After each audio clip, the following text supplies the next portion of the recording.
Chapter 11:17. But they will still die. Andesha shouted. Brendel looked at her with disdain, dismissing her words. Of course they won't die. He shook his head and exposed her mercilessly. I know that the gods have more than one plan. You don't have to lie to me. The Ring of Ashes has always been stubborn. Everything you've done is just to prove that you're right. As for whether you're right, you're not sure, are you? So, for the sake of your experiment, you've involved countless people who don't know the truth.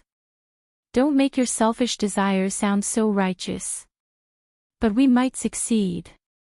I might succeed too. Brando revealed a rare cold smile that sent chills down Andesha's spine. Let me tell you a piece of good news. Since you have angered me, I have decided to join the game. Now, the game will be played according to my rules. What are you trying to do? Andesha stared at him as if she was looking at a madman. To prove that you are wrong and I am right, I will first make you accept your failure. Brando replied. No, you can't do that. Do you feel that it is unfair? Brando shook his head. Those who were killed by you and the Silver Queen felt the same way. But I will do what you have done. Andesha finally broke down. She slumped down as if she had lost all her strength. All right, I'll tell you. I'll tell you everything, but please, at least give us a chance. Andesha spoke in a tone that even she could not believe. Brando did not say a word.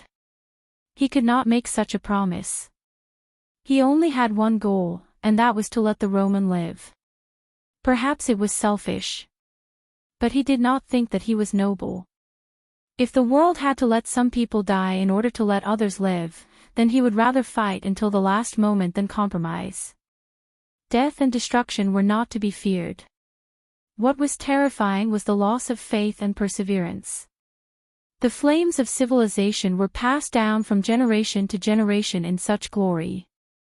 Perhaps one day, people would be proud of such a history instead of living in pain and regret. Brando remained silent for a long time, waiting for Andesha's reply.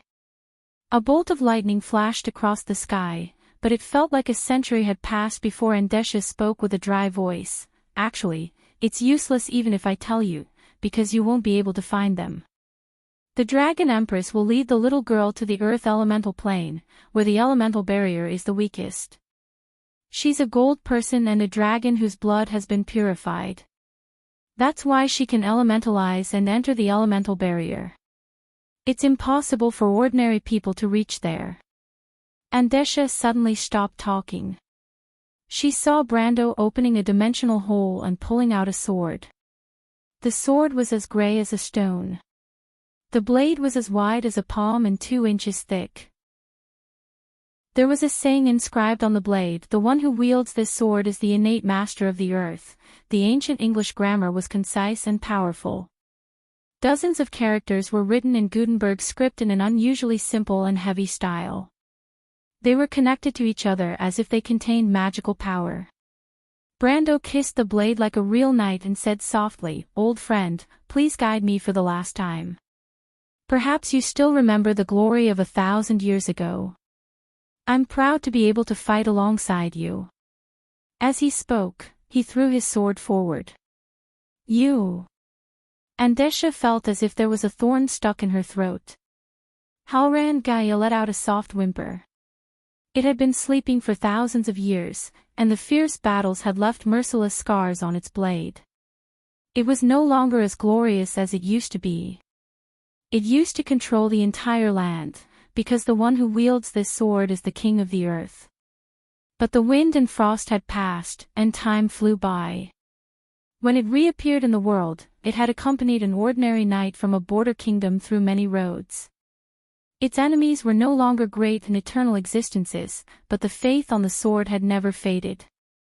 It was the Halran Gaia. The elemental laws of the entire world resonated with it. This was the sound of a holy sword. The Halran Gaia suddenly broke apart, and the fragments formed a door of light that floated in the air. Clouds swirled around the door, forming a huge vortex. Andesha looked up at this shocking scene and saw a mountain peak hanging down from the sky. The peak of the Spiral Mountain. Legend had it that it was reflected on the White Tower and opposed to the White Tower. Then this place was. Andesha looked at the other side of the door, and her dark eyes reflected a breathtakingly beautiful scenery. It was a shallow sea with waves as smooth as a mirror. Clouds floated in the sky, and at the end of the line between the sea and the sky, a towering mountain stood alone. New life and death, endless growth.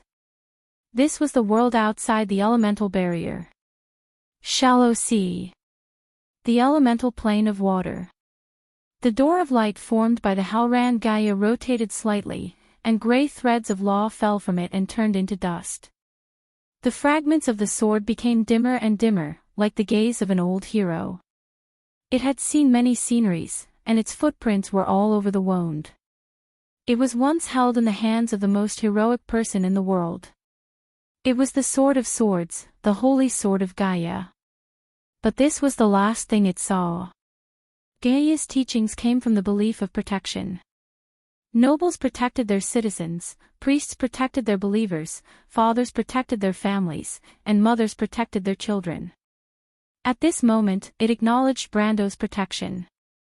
This was the noblest tribute. A few lines of law landed on Brendel's body, and with a flash, they merged into his body. Brando was stunned for a moment. He discovered that there was an additional description of the earth element in his elemental power. He looked up at the door of light and roughly understood what was going on. The power of inheritance. The Halran Gaia has acknowledged you. A white fox landed beside Brando's feet.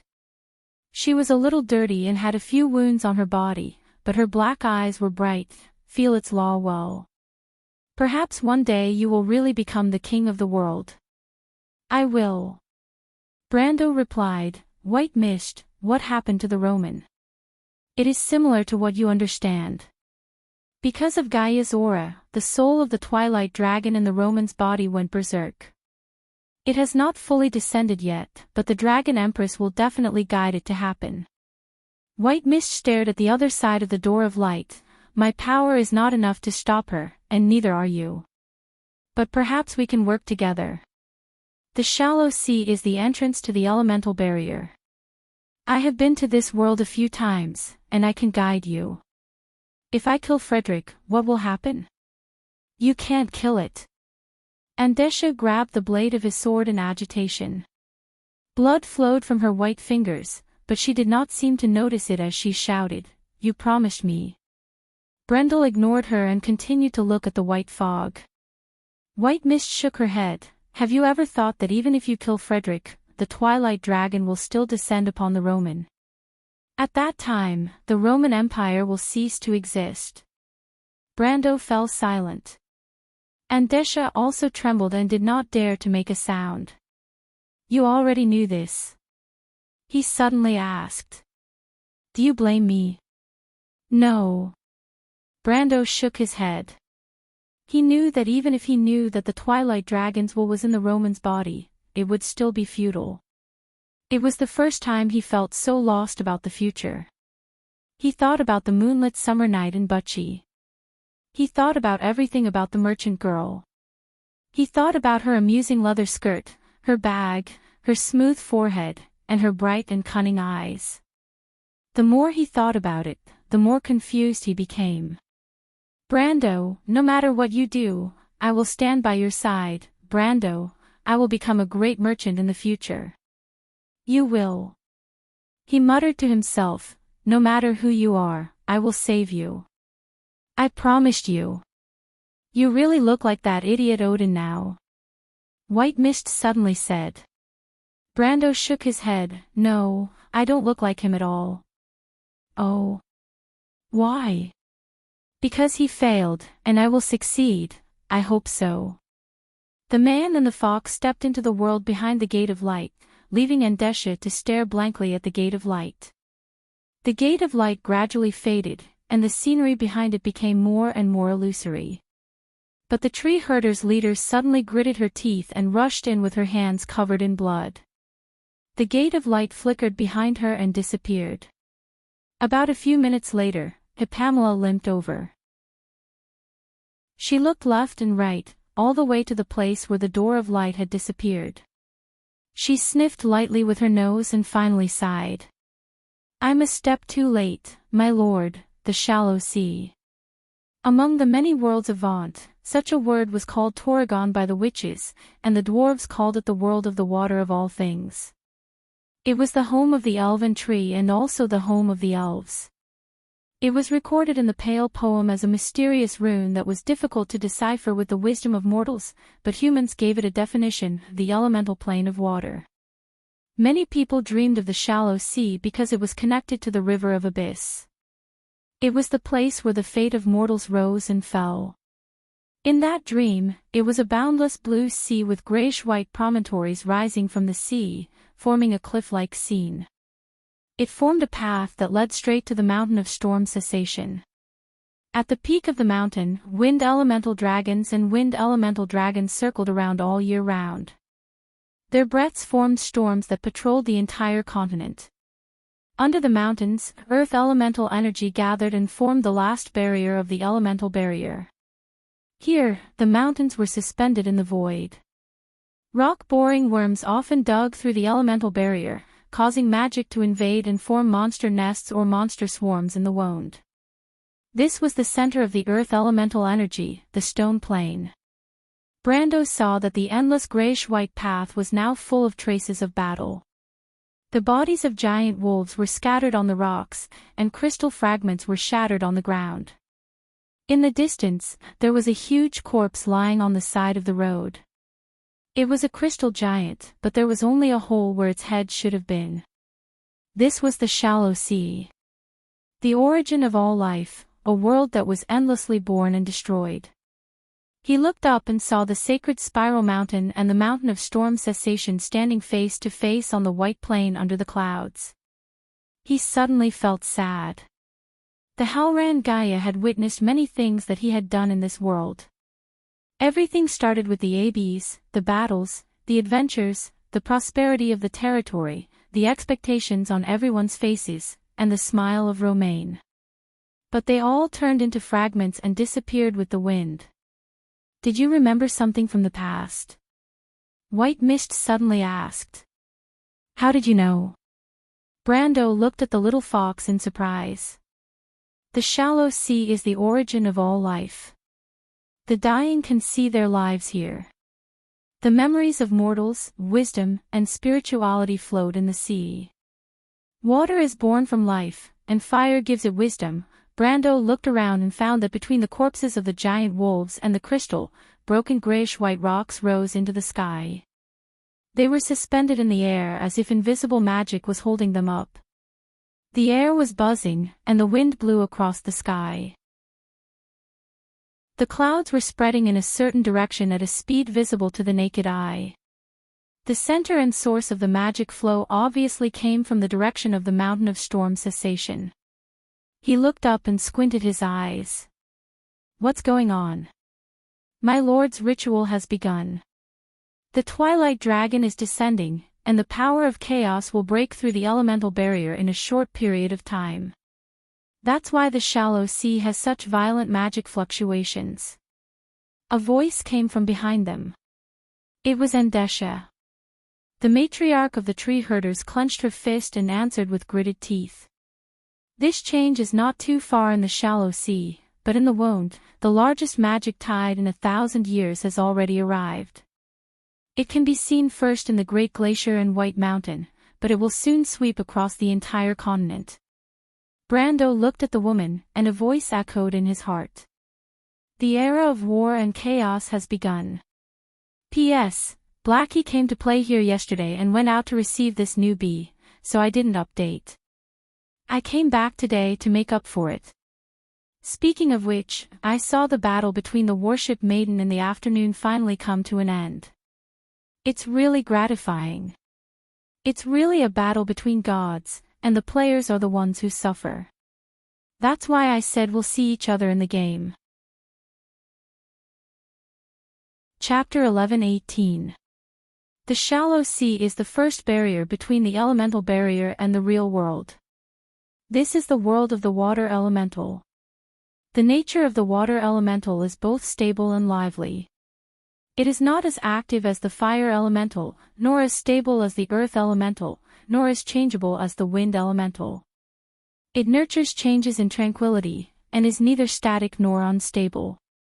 That is why it can sustain life.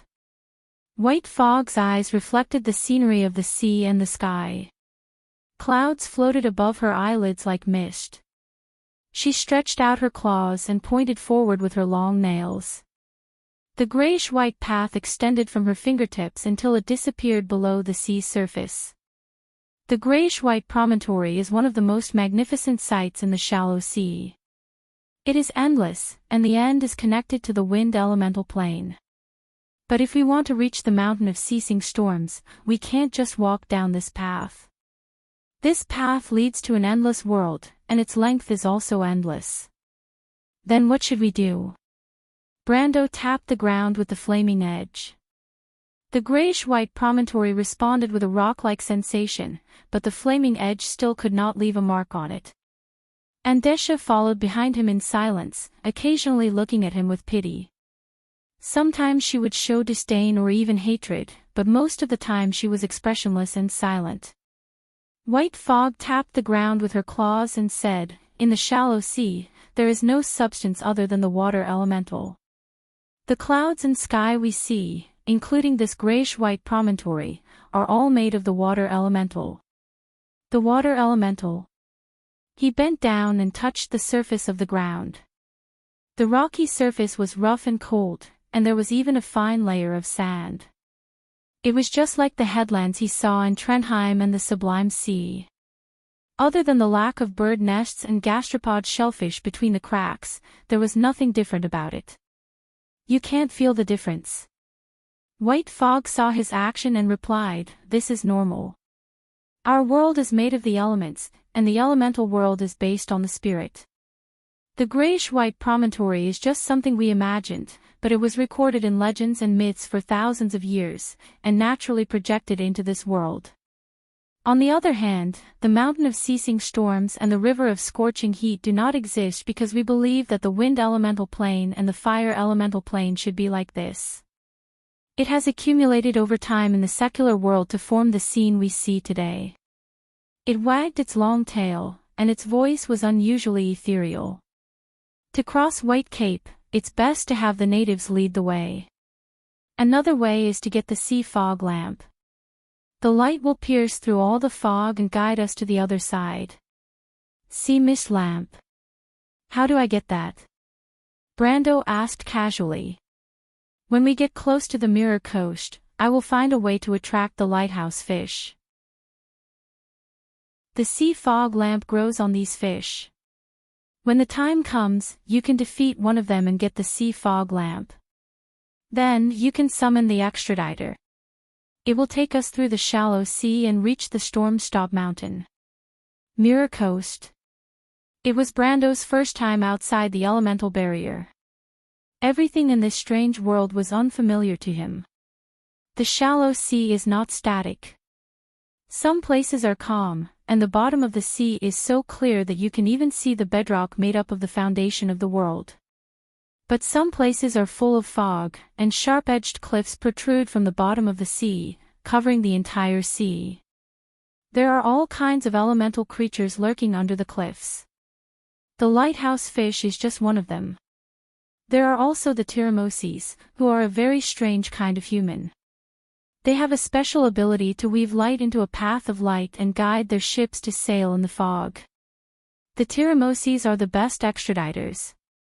White Fog scratched the ground with her claws and replied as she recalled, "The lighthouse fish are a bit like a large anglerfish. You will understand when you see them. They live by devouring light and are the greatest enemy of the Tiramoses. However, the light in the sacs on top of their heads is the purest light element. This is also the only external element in the shallow sea. It is the sacred item of the Tiramoses. If you have the chance to find a Tiramoses tribe, you might be able to participate in their trade." The Tiramoses rely on light to travel between different planes. They have many good things. Back then, the Witch Empress obtained a spring of youth from them. A spring of youth. Andesha's hoarse voice came from behind. She muttered to herself, I have never heard of the Tiramoses. They actually have a treasure like the spring of youth and are willing to exchange it. Doesn't that mean they are richer than giant dragons? What are giant dragons? White Fog replied bluntly, the Tiramoses are nobler elemental creatures. However, they are not the noblest among the elemental creatures. The noblest are the light people of Ruka. The light fairies are their kin in ancient times. The light people are the builders of Babel Tower. Very few people know this. Aren't they the divine people? Even in the most glorious era, there were no more than 1,000 divine people. How could they do everything personally? The golden people are the warriors of the gods, and the elemental creatures are the craftsmen and artists. How can the enemies of the former be compared to the enemies of the latter? Andesha looked at White Fog with a doubtful gaze. How do you know so much?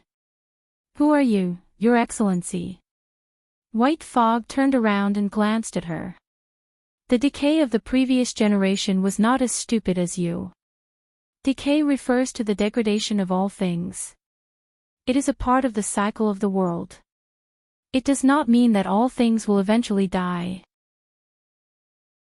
As long as there is light and water, there will be new sprouts in the rotten soil.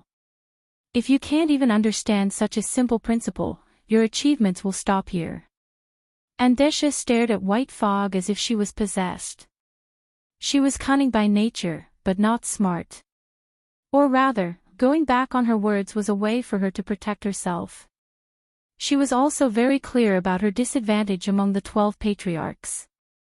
That was why she valued her unfathomable thoughts. But White Fog's words were like a sharp sword that pierced into her heart.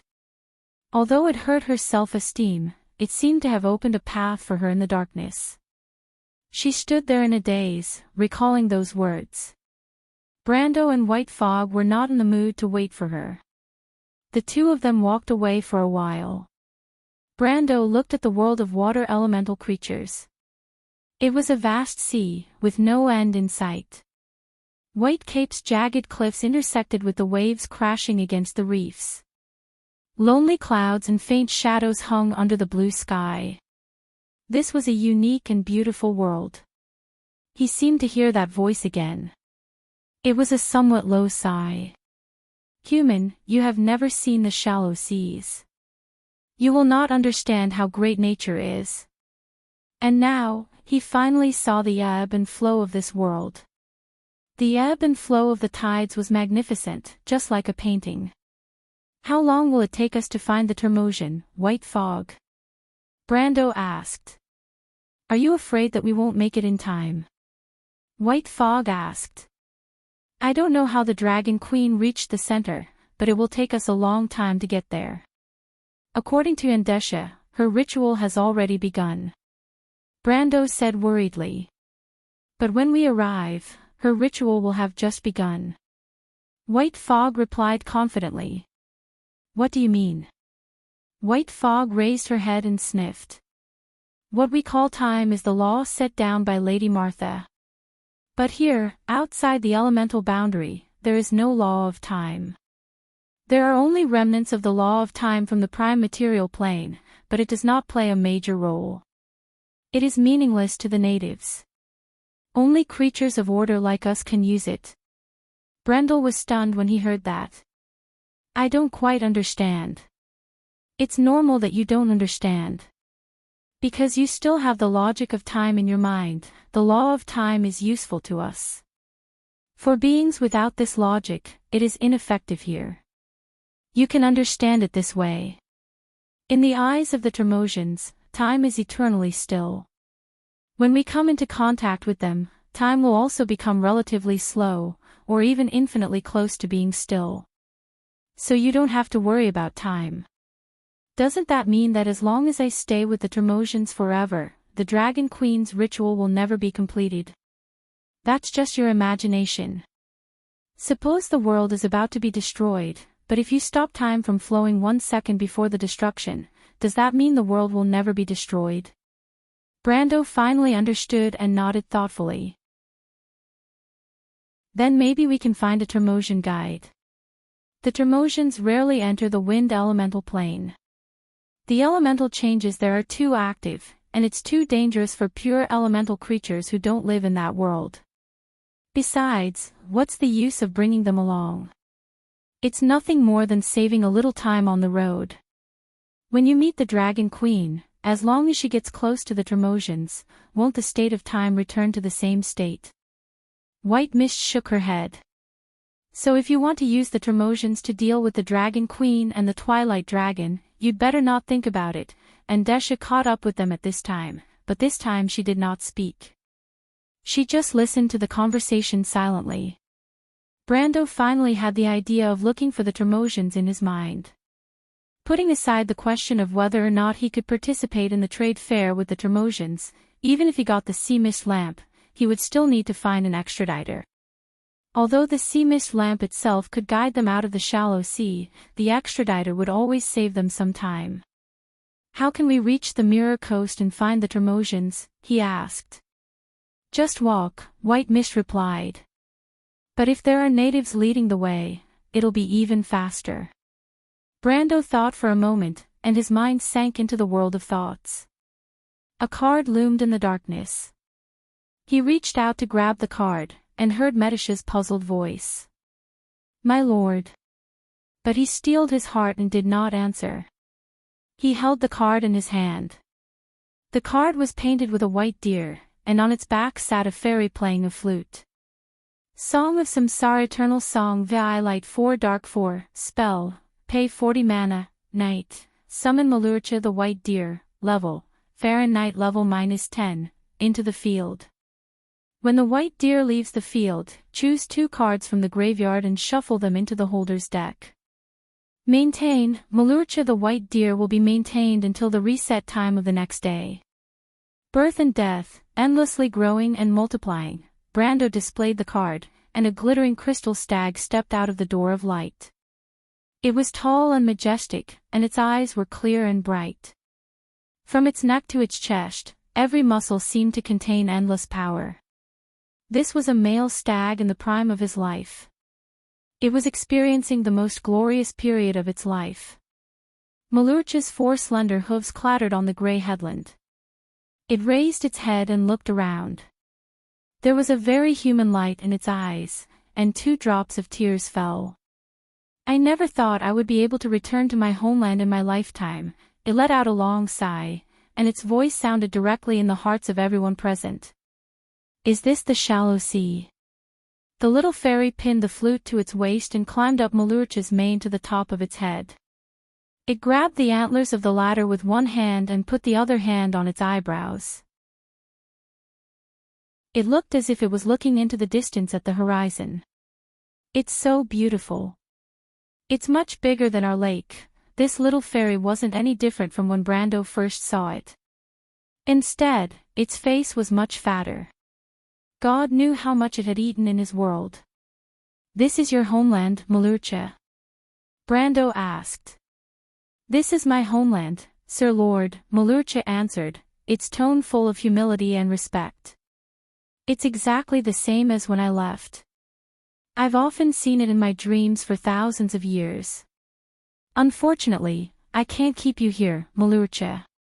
Travelers can't stop either, Sir Lord. This isn't something to be sad about. To be able to return to my homeland one day is already the greatest fortune for me. It shook its fur and answered, Sir, what orders do you have for summoning me? But right now, I'm just a mount in this card. The main body of this card is actually Lady Myasai. Lady Myasai. That's me. The little fairy pointed at herself proudly and answered, Lady Myasai is amazing.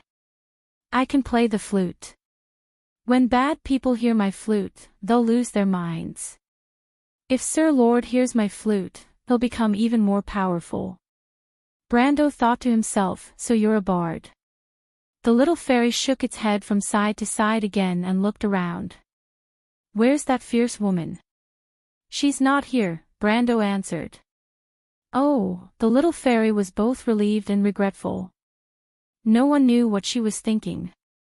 Then, her eyes turned. She had obviously thought of another interesting idea. In fact, if each star in the sky was used to represent an interesting idea in a fairy's mind, then the stars in the entire summer night would probably only be a third of the number. Chapter 11:19. Brando knew that the fairies' interests could be broader than the stars in the sky. Their topics could be longer than the holy river of the elves that flowed within Saint Tassel, and they were just as talkative. If their curiosity was piqued, they could talk for 3 days and 3 nights. This was a big problem that was no less troublesome than nightfall. Brando saw that the little fairy was about to speak again, so he quickly took out a honey ball from his pouch and stuffed it into her mouth with 3 fingers. The little fairy instantly widened her eyes and whimpered in protest, but the honey melted as soon as it entered her mouth. She quickly closed her eyes in comfort, like a cat that had its head stroked. Is there more?" she asked in a muffled voice.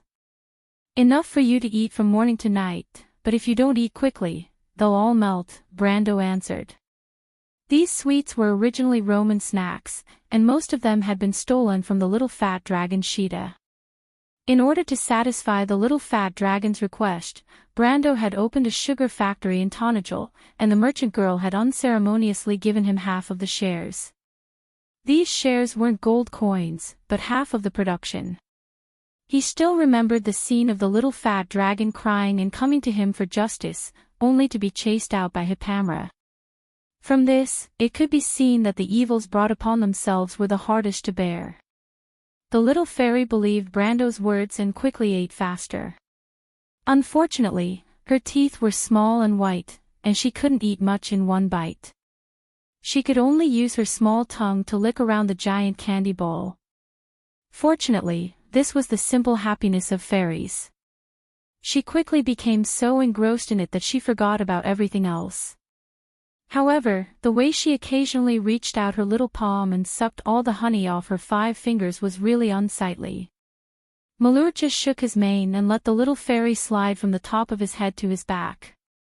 It looked like he was also afraid that this little guy would get the honey on his head. A crystal stag. White Mist tilted her head and looked at Malurcha. She praised, "They are elemental creatures that live in the shallow seas. I didn't think you had a summon like this." And Desha looked at the scene of Brando summoning Malurcha with some reverence. She didn't know much about planeswalkers, but the less she knew, the more she feared this powerful and mysterious power. "Can Malurcha lead us to the Termosian?" Brando asked. "Of course," White Fog answered affirmatively. "They are the best guides in the mist. Some Termosians maintain good relations with the crystal stag. They believe that the crystal stag brings good luck. Then can it take us directly to the mountain of ceasing storms?" Baiwush shook her head and said, "I don't know. I've only been here 2 or 3 times with the Witch Empress." Brando then turned to Malurcha and said, "We need to find the Termosians. Malurcha, do you have a way to find them?" The tall stag nodded. "My lord, I know where they will appear. The Termosians hunt for elite seals in the Mist Sea near the Mirror Coast. However, they don't appear every day. If we are lucky, they will leave a path of light there. Through the path of light through the mist, we can find the Termosians' route. Don't the Termosians have a fixed foothold? They are the people of the sea. They have large fleets. These fleets move along the path of light, only stopping occasionally on floating ice or islands." He paused. "Actually, my lord, I am not the best guide to find the Termosians. Miss Mayasai is." "Her." Brando turned to look at the little fairy lying on Malurcha's back. The latter was fighting with the sugar ball in her hand and had no time to care about anything else. The fairies have a good relationship with the Termosians. The Termosians are full of reverence for the elemental lord. The fairies are the darlings of the elemental plane. The Tremosians think of them as oracles. Sometimes, there are many fairies on the Tremosian ships. Malurcha answered, the fairies can always find the Tremosians. The light boats they weave can pass through the path of light directly and reach the Tremosians' foothold. Brando reached out and tapped the little fairy's head. Malurcha, can you find the way to the mountain of ceasing storms?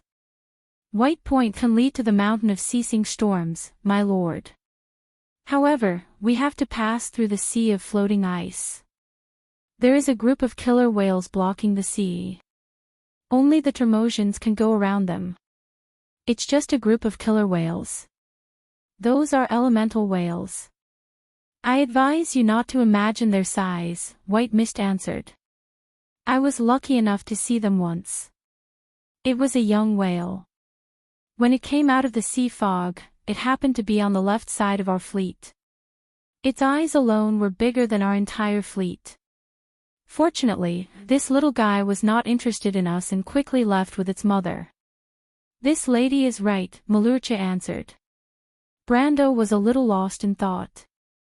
Could such a big whale still be called a killer whale? Although the size of a body could not truly reflect the strength of a creature, it could at least show how strong its physical strength was. A creature that could grow to such a size, was it not born with a perfect body?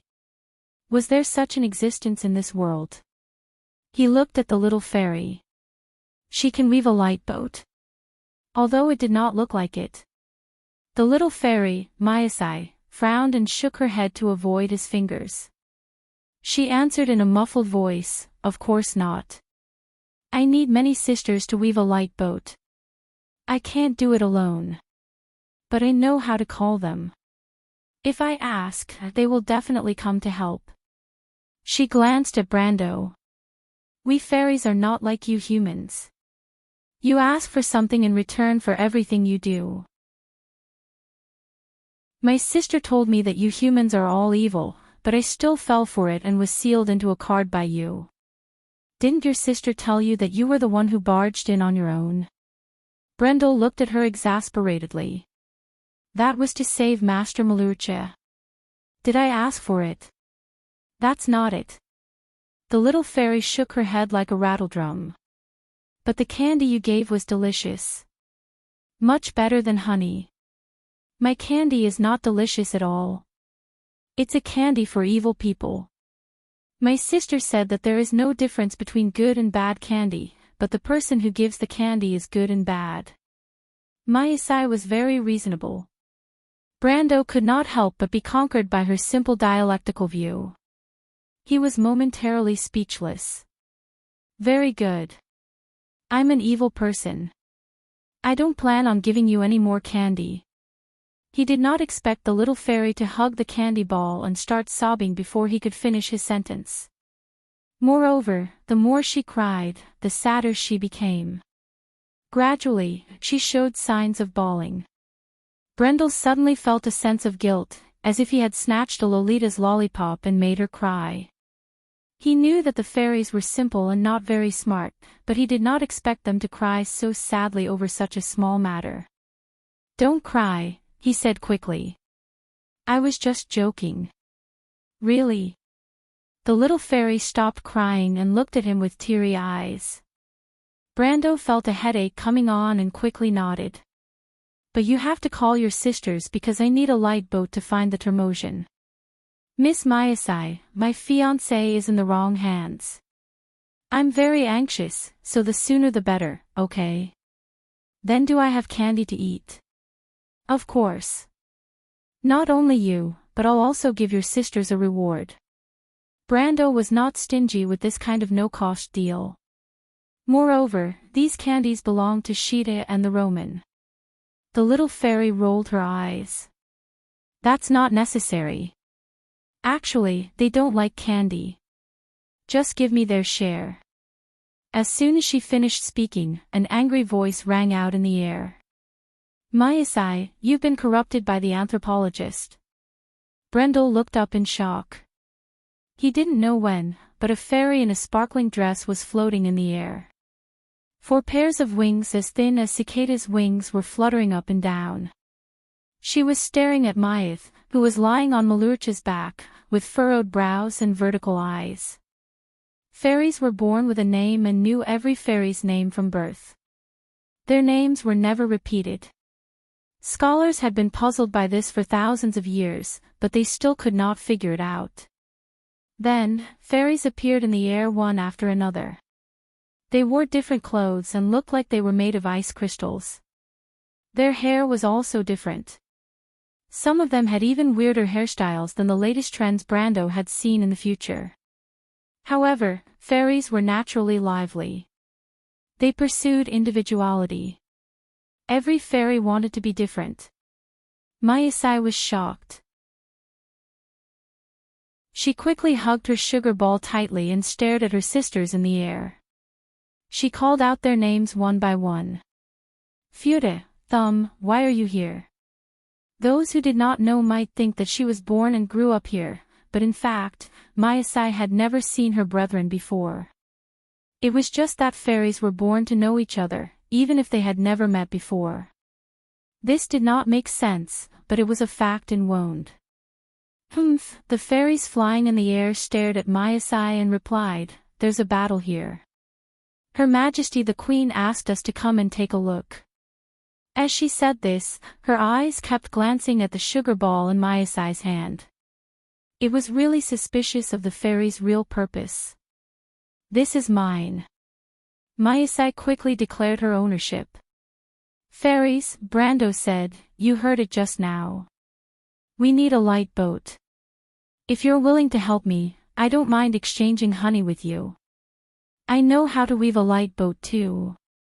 Mayasai quickly jumped up. "You don't have to ask them for help. You can't do it alone."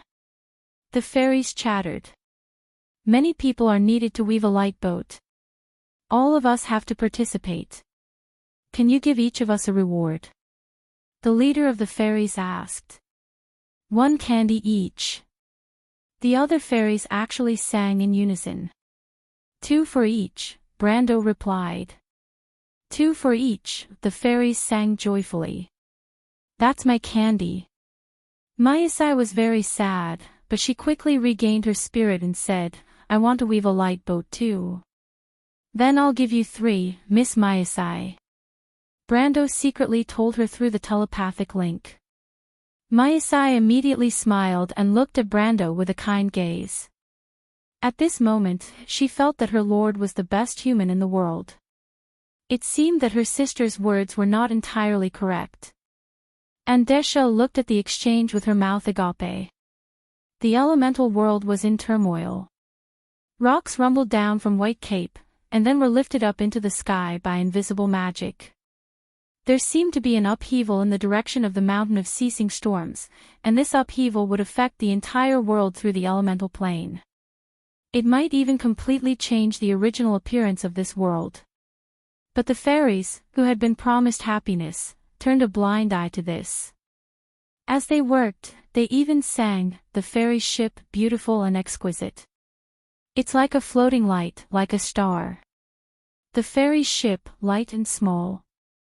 It passes through the clouds and through the straits." The elemental world was the fairies' home. If the shallow sea was destroyed by the arrival of dusk, then they might lose their home. But the fairies' seemingly heartless optimism made Brando sigh.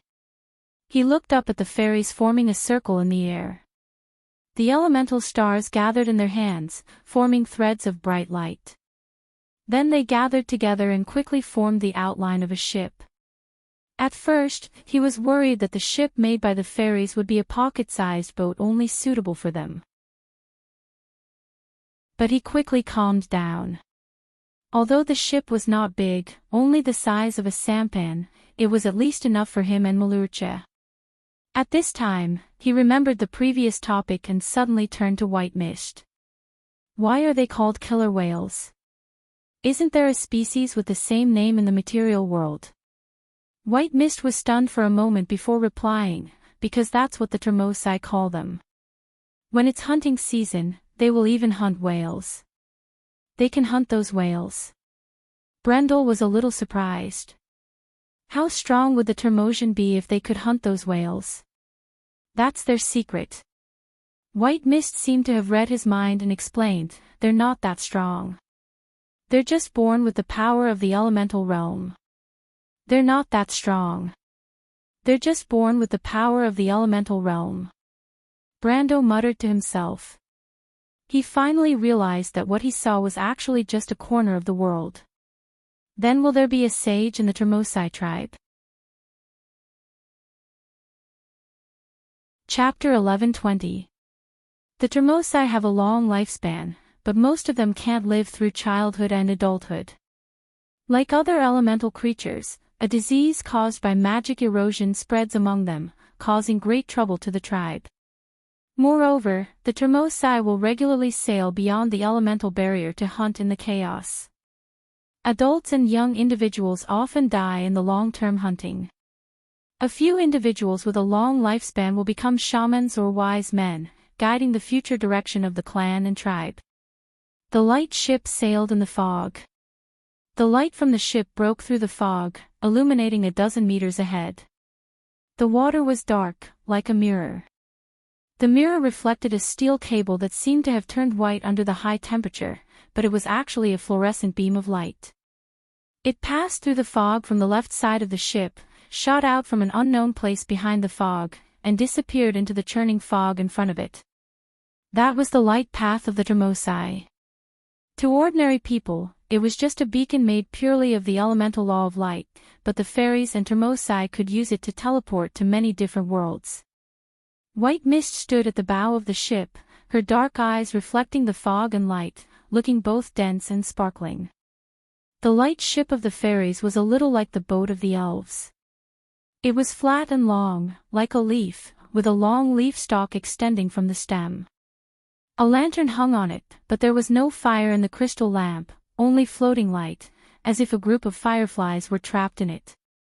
She stood above the lantern, her claws tightly grasping the leaf stalk, standing steadily, and said, "Most of these elders have the power of the sage realm, but for the Termosai, such wise men are very rare.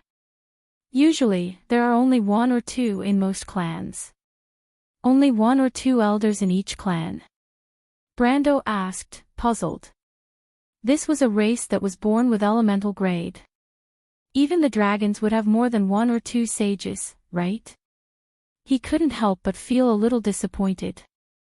He asked this question because of the sage realm and the perfect body, especially the latter was also an unsolved mystery in the game. The players relied on the war slate to achieve the silver body, but it was a trick after all. However, although many people wanted to find a more perfect way, there were too few records of the perfect body in the game. According to the official statement, it was the path to becoming a god, and it was not so easy to achieve. The players once hoped to find hope outside the wound. After all, everyone knew that there were many powerful and strange races outside the elemental barrier. Many of them had the power of gods, but how many could really reach the elemental barrier? The players went to the fire elemental plane, but that was only a dungeon quest. Now that he finally had the chance to touch this world, he naturally did not want to waste this opportunity. However, he did not expect the White Mist's answer to disappoint him. How can the path of the sage be so easy to walk? It is even more so for elemental creatures. Most elemental creatures can never set foot in the realm of gods because they lack the power of blood. This is the case for the Termosai. But the real meaning of the existence of the elders of the Termosai is not their strength, but their wisdom. The elders are the lights of every clan and tribe. For the Termosai, the sage is like a big book full of wisdom. The Termosai themselves do not have a written language. They pass on knowledge through knots and oral communication. Sometimes, the accidental death of an elder means the loss of inheritance, or even the survival of a tribe. So you must maintain the necessary respect when facing them. They don't have a written language. Brando thought that such a powerful race should be highly civilized and developed, but he did not expect them to be so ancient that they seemed to be a marginal race forgotten by the world. The Termosai are very reclusive. You will understand when you see them. Other than necessary transactions, they rarely come into contact with the civilized world.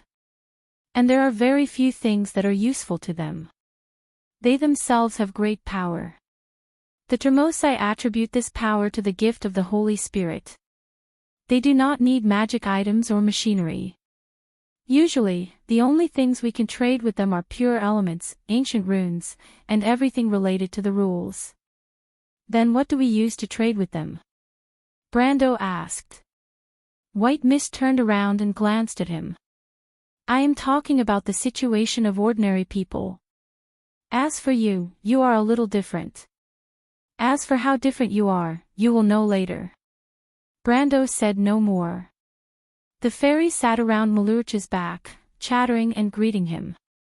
Because they were the protectors of the sacred forest, the crystal stag was also a sacred and noble creature in the shallow seas.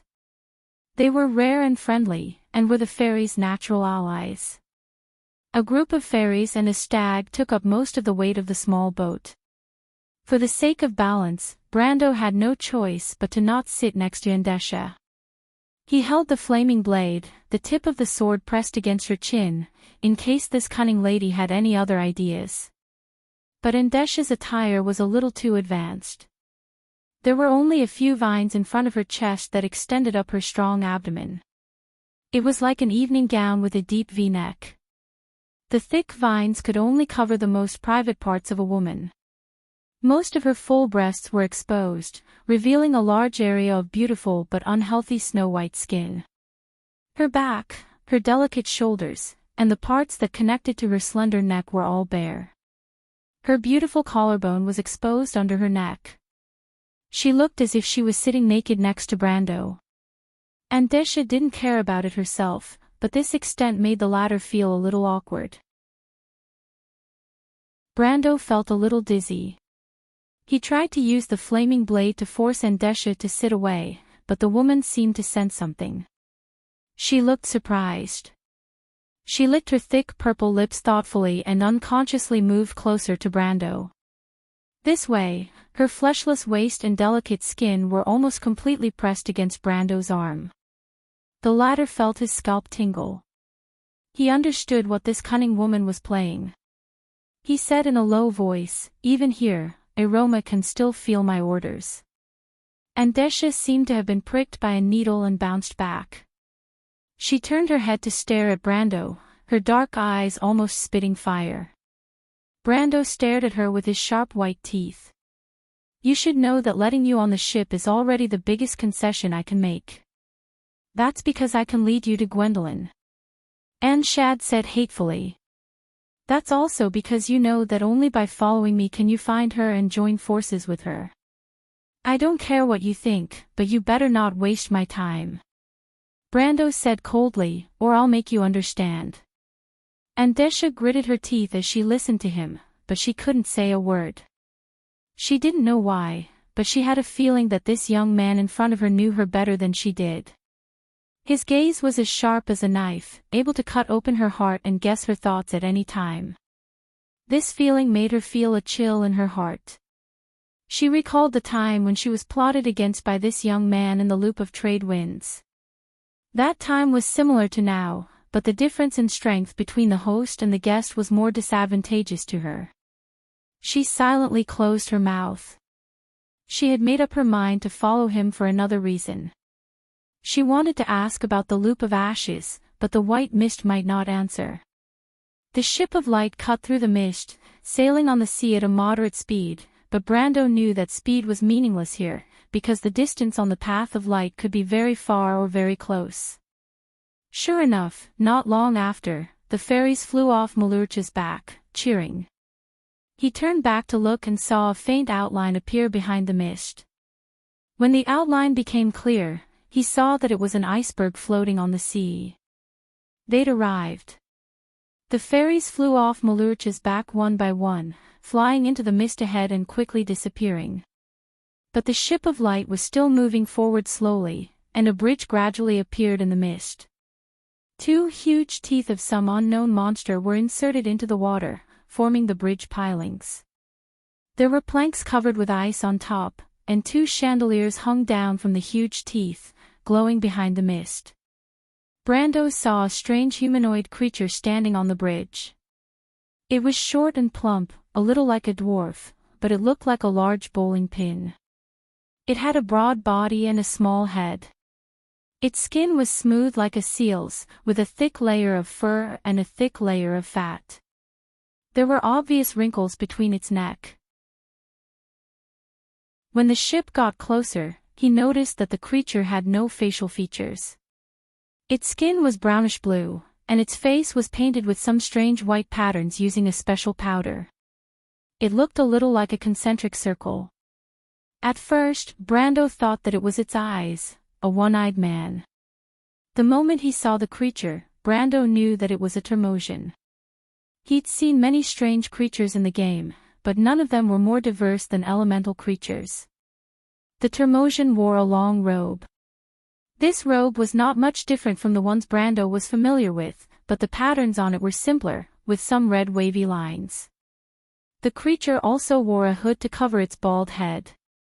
Although it had no eyes, Brando could feel that it was sizing him up. A few fairies landed on its shoulders. They were the fairies that had left the ship earlier, but Brando noticed that a few of them were missing. He didn't know where they had gone. The ship of light slowly approached the bridge. The Termosian standing on the bridge raised its hand, and the ship of light rose from the water. Water flowed down from the bottom of the ship like a waterfall. The ship of light rose until it was level with the bridge. The Termosian looked at him and Endesha and opened its mouth to say something. Although it said it opened its mouth, the Termosian didn't actually have a mouth. It just made some sounds. Brando didn't know where the sound came from. He suspected that it was some kind of psychic ability, because the creature's voice seemed to be transmitted directly into his mind. But he did not understand the meaning of the words at all. He only heard a gurgling sound, like a series of bubbles rising from the bottom of the water. The white mist turned its head and translated for him. It says it welcomes you. It says that you are an important guest from afar. Brando hurriedly returned the greeting, and the white mist conveyed his message. The Termosian seemed to be very happy. It hurriedly turned its body, indicating that they should disembark first. Brando jumped off the ship, followed by Endesha. Then Brando saw the Termosian bow to Malurcha. The natives living in the shallow seas were all full of respect for the crystal stag, a sacred creature. Are the Termosians all so hospitable? Brando couldn't help but ask the white mist, a little surprised.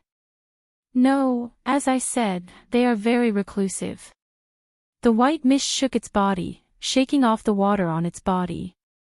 But didn't I tell you that you are their important guest? But I've never seen these Termosians. They've never seen you either. But you're a planeswalker. That's enough, the white mist answered. After Malurcha also disembarked from the ship, the short and fat Termosian waved its fat hand. Brando then noticed that it only had 4 fingers, but it was as nimble as a human's. The ship of light instantly turned into specks of starlight and dissipated. The Termosian seemed to be born with the ability to control the light element. But what was surprising was that they were actually natives living in the water element plane. It turned its head and said something to Brando. It asked you to come with it. There may be a wise one who wants to see you. But before that, you have to bathe and change, the white mist answered immediately. Brando nodded. This was a universal body language, so there was no need for the white mist to translate. 2 people, a deer, and a fox walked along the bridge. The short and fat Termosian walked in front with a lantern. The lantern's light shot far into the fog. Brando continued with his previous question. What's the relationship between the Termosians and planeswalkers? The Termosians and planeswalkers have nothing to do with each other, the white mist answered. But do you know what kind of people are most popular in the remote countryside? It's the traveling merchants. In places where resources are scarce, merchants who can bring what the villagers need are often the most popular people. You're saying that planeswalkers are like that? Brando understood. Planeswalkers were powerful beings who could freely travel between worlds and planes. It was not surprising that they had all kinds of treasures from different worlds. But he thought to himself that although he was a planeswalker, he was at best a novice who had just started out. He did not have anything valuable on him. Or perhaps the Tremosians were also interested in the cards of fate. But that thing was also very important to him. Even if he really wanted to trade it, not many would be willing to do so. Unexpectedly, the white mist shook its head in disdain. The Tremosians don't want those things that you mortals think are precious. They have very few opportunities to trade with planeswalkers. Every time they do, they will cherish it. Besides, they may not have met a real planeswalker for nearly 1,000 years. Then what do they want? Brando could not help but raise his voice. The Tremosian turned to look at him and nodded in a friendly manner. They want the creation of elements and laws. The light and water elements produced by your land cards, and the resources provided by the cards in your world are what they need the most. Can this be traded? Brando's eyes widened. He was really a complete novice when it came to the inheritance and knowledge of planeswalkers. Of course, the white mist looked at him disapprovingly. This is a world built by the mind. Didn't I say at the beginning? Brando was silent. After the previous series of battles, there was not much light and water elements left in his elemental pool, and the creation of Iroma's cards had almost used up all his remaining resources. According to the white mist, now he could only hope that the Tremosian ticket was not too expensive. Chapter 11:21. The dense mist slowly rose to the roof with the hot air, licking the smooth ice surface. The Tremosi's ice-building skills were extraordinary, at least far beyond their ability to build tents. Every piece of ice fit together seamlessly, and one could not feel the uneven surface at all. Brando soaked in the hot spring and looked at the dense mist. Just as White Mist had said, the Tremosi who led him here first brought him here to bathe and change his clothes, and then arranged for him to meet with the sage. After all, meeting with the sage was a sacred ceremony for the Tremosi. He had thought that there would be no environment for bathing on this floating ice, and that he would most likely have to take a stimulating ice bath. For the Tremosi who were born with elemental rank power, there was no difference between taking an ice bath and taking a warm one. But when he arrived, he discovered that there was a hot spring in the middle of the igloo built by the Tremosians. Naturally, there was no geothermal heat on the floating ice. This hot spring was most likely created by magic, and the Tremosi did not need to maintain such a hot spring all the time. This hot spring and even this igloo were most likely specially prepared for him.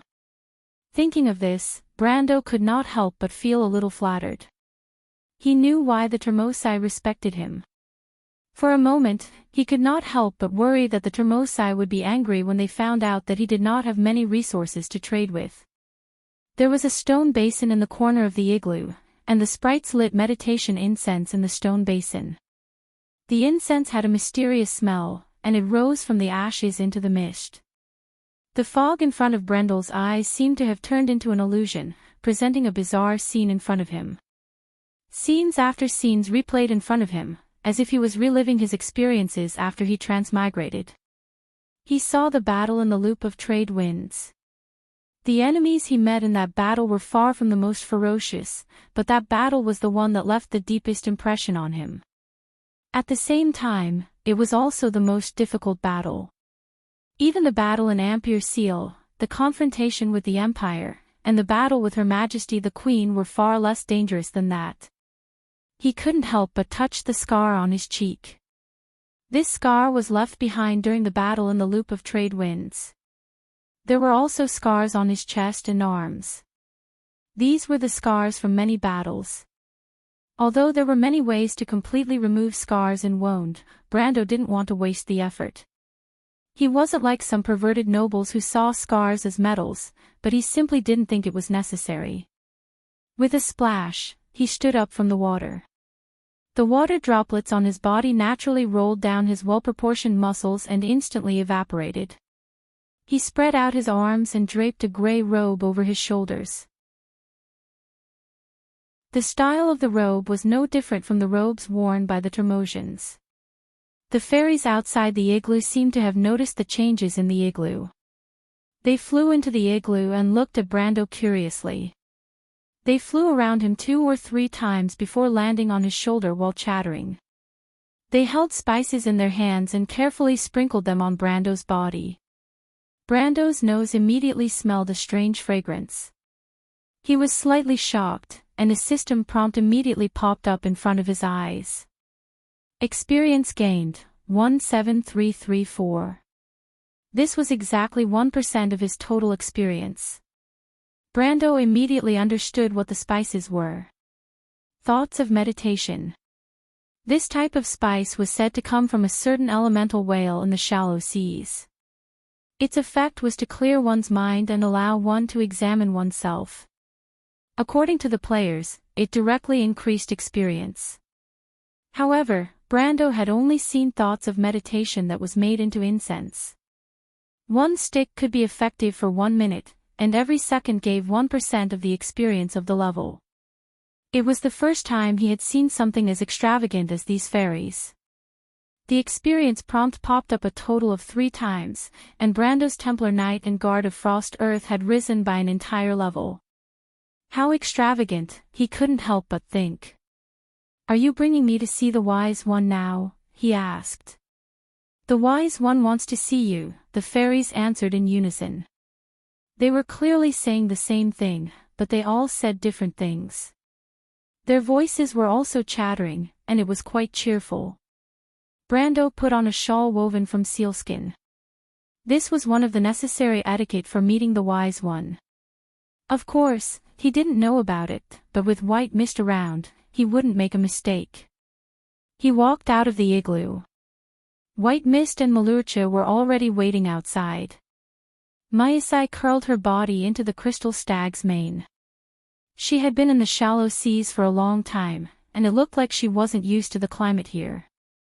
Brando raised his head and looked into the distance. This Termosian port was called the Port of Everwinter. Although it was built on a piece of floating ice, it wasn't small. It didn't look like a temporary foothold like White Mist had said, but more like a permanent city. At least Brando could see sea walls, bridges, streets, and other permanent structures. Light ropes passed through the air above the huge floating ice, passing through the clouds and mist. In the distance, there was a gray sky and a stormy sea. Ever since they entered the Sea of Fog, the shallow sea had changed. It was no longer as gentle and calm as before, but had become restless and restless. He saw the Termosian fleet in the port. It was dark and looked a bit like the Vikings' dragon-headed warships, but bigger and more spectacular. He also saw some Termosians gathered in the square. There weren't many of them, but there were at least 20 or 30 of them. These elemental creatures were rather indifferent, as if they didn't care about the visitors at all. Other than the occasional gaze he could feel, most of the time, he didn't feel anyone checking him out. Other than the fairies, there were fairies everywhere in the camp, and they seemed to outnumber the Termosians. Brando didn't know whether this was normal or not, and he didn't ask White Mist. He just thought that the fairies liked to live with the Termosians. What's more, weren't the fairies who had lured him here earlier also residents of this place? The curious fairies hid in various places and quietly looked at this group of uninvited guests. They pointed at them curiously and expressed their opinions. Most of them were like, "Is this a human? How did they come here? I heard that humans are divided into men and women. Is she a man or a woman? What's that little white thing?" And so on. The little white thing, White Mist, saw Brando coming out and jumped on his shoulder. "These little things are so annoying. It's not their fault." Brando replied casually. The fairies were always curious, it was their nature. But most of them didn't mean any harm, although a few forest fairies liked to play pranks. But he immediately stopped himself. He saw a rare fire fairy. There was a square not far away. Of course, this square was not like a human square. It was often either a fountain or a statue. The square of the Tremosians was their place of worship. There was a stone pillar here, and the pillar was tied with thick ropes. The ropes were full of knots, and there were different patterns painted with white dye. To the Tremosians, these knots were sacred, representing the most important events that the clan had experienced in the past. Of course, only the wise could explain their origins in detail. And the sprite was sitting on the top of the stone pillar in the square. Although the stone pillar was not considered a forbidden place for the Tremosians, the little one who dared to sit on the most sacred place of the Tremosians was still worthy of attention. The little one had wheat-colored skin, short flame-like hair, and a bare upper body, wearing a pair of thin trousers and bare feet. His eyes shone like gold. A belt went through his shoulder and connected to the other side of his waist, where a two-handed sword was hanging in the scabbard. Of course, the sword was only about the length of Brando's palm. But a fire fairy who used a sword was rare. No, it should be said that fire fairies were rare. Fire fairies were the subjects of Forsyth. They were arrogant, smart, and had little curiosity. They were also very wary of humans. They were considered an anomaly among the fairies. And it was said that most of the fairies were female, and only the fire fairies were male. They usually lived in hot flames and rarely went to the outside world, let alone the shallow sea. There was no fire elemental that did not hate water. This is interesting. Brando glanced at the little fairy. The fire fairy seemed to have noticed them, but he just tilted his head and looked at them, then turned his attention away. They did not like humans, and they were not as curious about foreign things as other fairies. In fact, the subjects of Forsyth were a little cold. They were not as passionate as fire elemental fairies. You noticed that fairy too? White Mist stood on his shoulder and asked. Brando was following the group of fairies who led the way in front of him through the camp. He nodded and asked, "What is it?"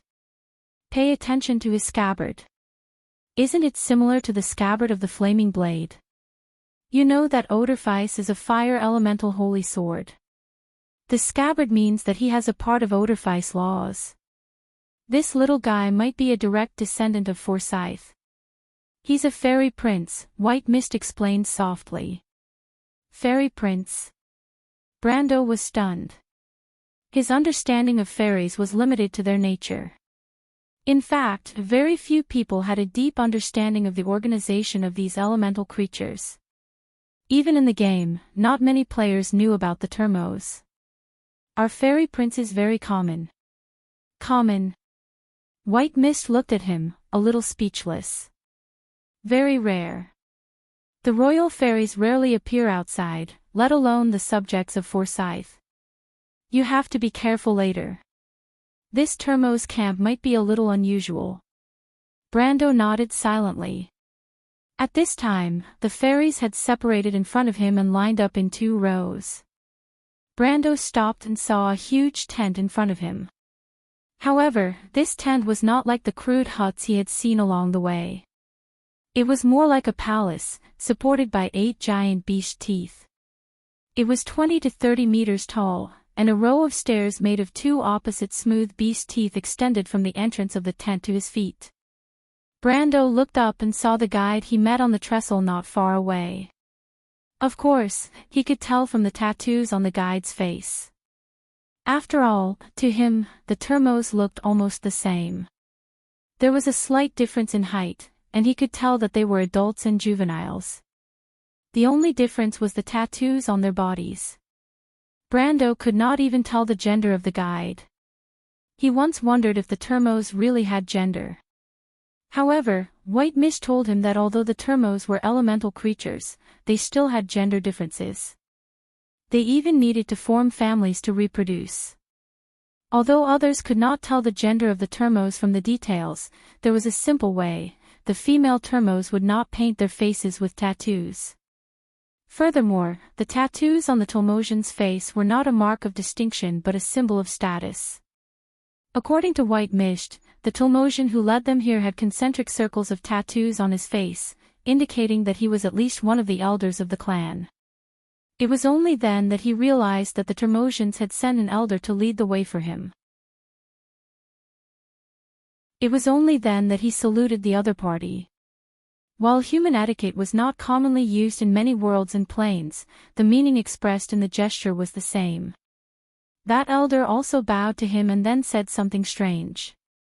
He said that the wise ones had been waiting inside for a long time. White Mist replied. Just go in. Brando asked as he looked at the half-closed curtain of the tent. Of course. The Termos do not have so many red tape. That's not much. Of course, Brando was too embarrassed to say that out loud. He stretched out his hand and lifted the curtain. Then, he was completely stunned. In the not spacious tent, there were 3 people standing from left to right. The one on the far left was a woman. She was tall and slim, but she had a graceful and luxurious temperament. She wore a silver crown on her head and wore a silk robe with the unique temperament of elves. She held a scepter in her hand, but her whole person was not real, but a virtual image projected by magic. Brando knew this woman. She was the queen of the tree elves, the mother of the little elves, whom he had met once on the evergreen walkway. Beside her was a woman with an even colder expression. She had short hair and wore a simple gray robe. There were no decorations on her body. Even the belt that tied her robe was only a long linen rope. Brando was familiar with her attire. The ascetics from all over Wonde looked just like this. But compared to her attire, Brando was more familiar with her. She was Eloranta, the only human sage on the land after 1,000 years of the War of the Holy Saints.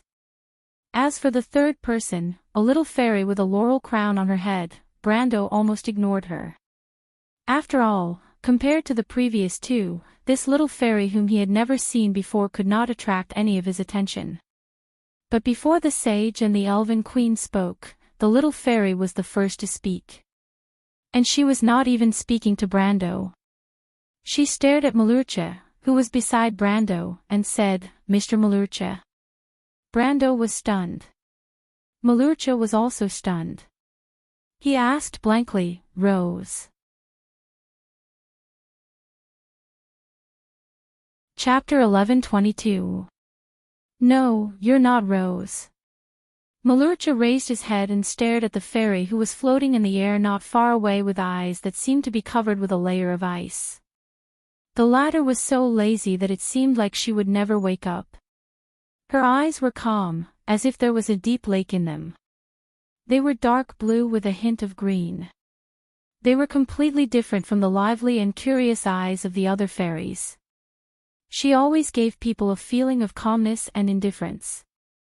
She heard Malurcha's words and bowed to him gracefully. "I am Tata Talamus Thumb, the protector of the ice fairies. Rose is my sister, Mr. Malurcha." As she spoke, the north wind was blowing from the top of the tent. Snowflakes fell from the gaps and disappeared on the ground. "You're Rose's sister," Malurcha said in surprise. "Rose, the fairies' lives are short and long. Rose's life has already continued in this world in another way. Birth and death, the cycle of life is endless. This is the will of the shallow sea." Tata looked at Faith, who had wrapped her mane around herself and was looking at her curiously with her head tilted. The pair of emerald blue eyes on her face shone like gems. It was exactly the same as her sister's eyes when she looked at her 1,000 years ago. The latter was always so innocent and lively, full of curiosity about everything in the world. She nodded slightly and said, "But I still have to thank you for taking care of her. I can feel her attachment to you, Mr. Malurcha." Malurcha lowered his head and scratched the ice with his hooves. He seemed a little excited. It took Brendel some time to figure out what had happened between Mias and Marlowe. He couldn't help but think back to the sacred forest in the darkness. It was as silent as winter, and the branches of ice and snow spread silently. There was no sign of life, but there was a noble life that was willing to risk its life to protect it. It was because the memory of a little fairy named Rose was buried there. It was silent under the snow. Although time flew by, its memories of the past often became clearer. There seemed to be a low voice singing in the wind. The fairies were singing in a low voice. Don't feel sad for the dead, for life is endless. Don't cry for the dead, for new sprouts will always grow on the rotten soil. After the end of all things, comes the new birth of the world.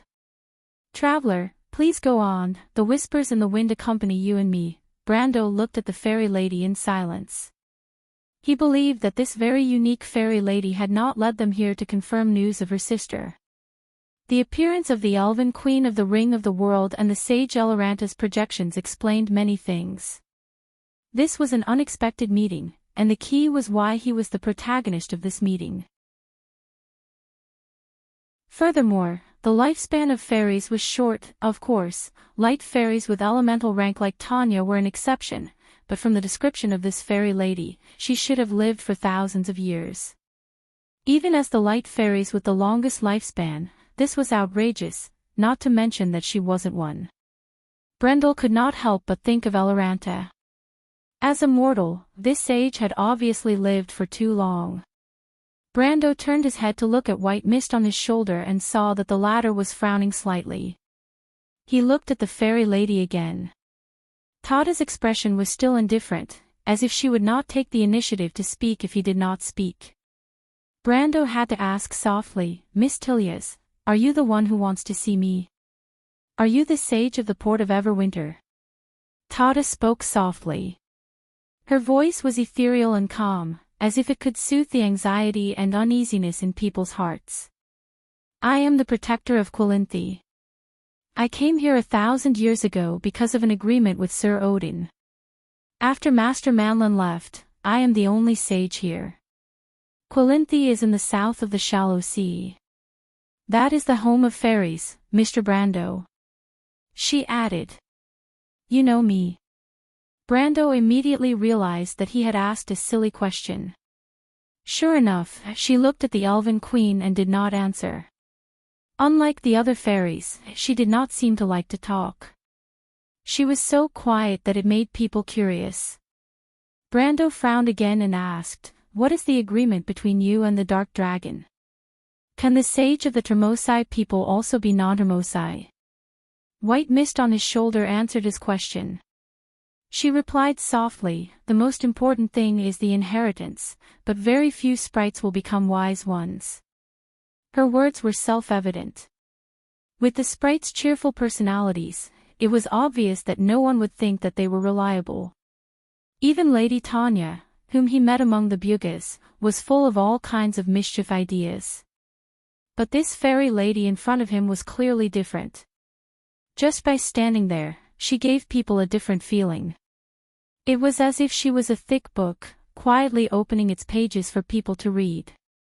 Her calm eyes revealed the aura of knowledge and wisdom.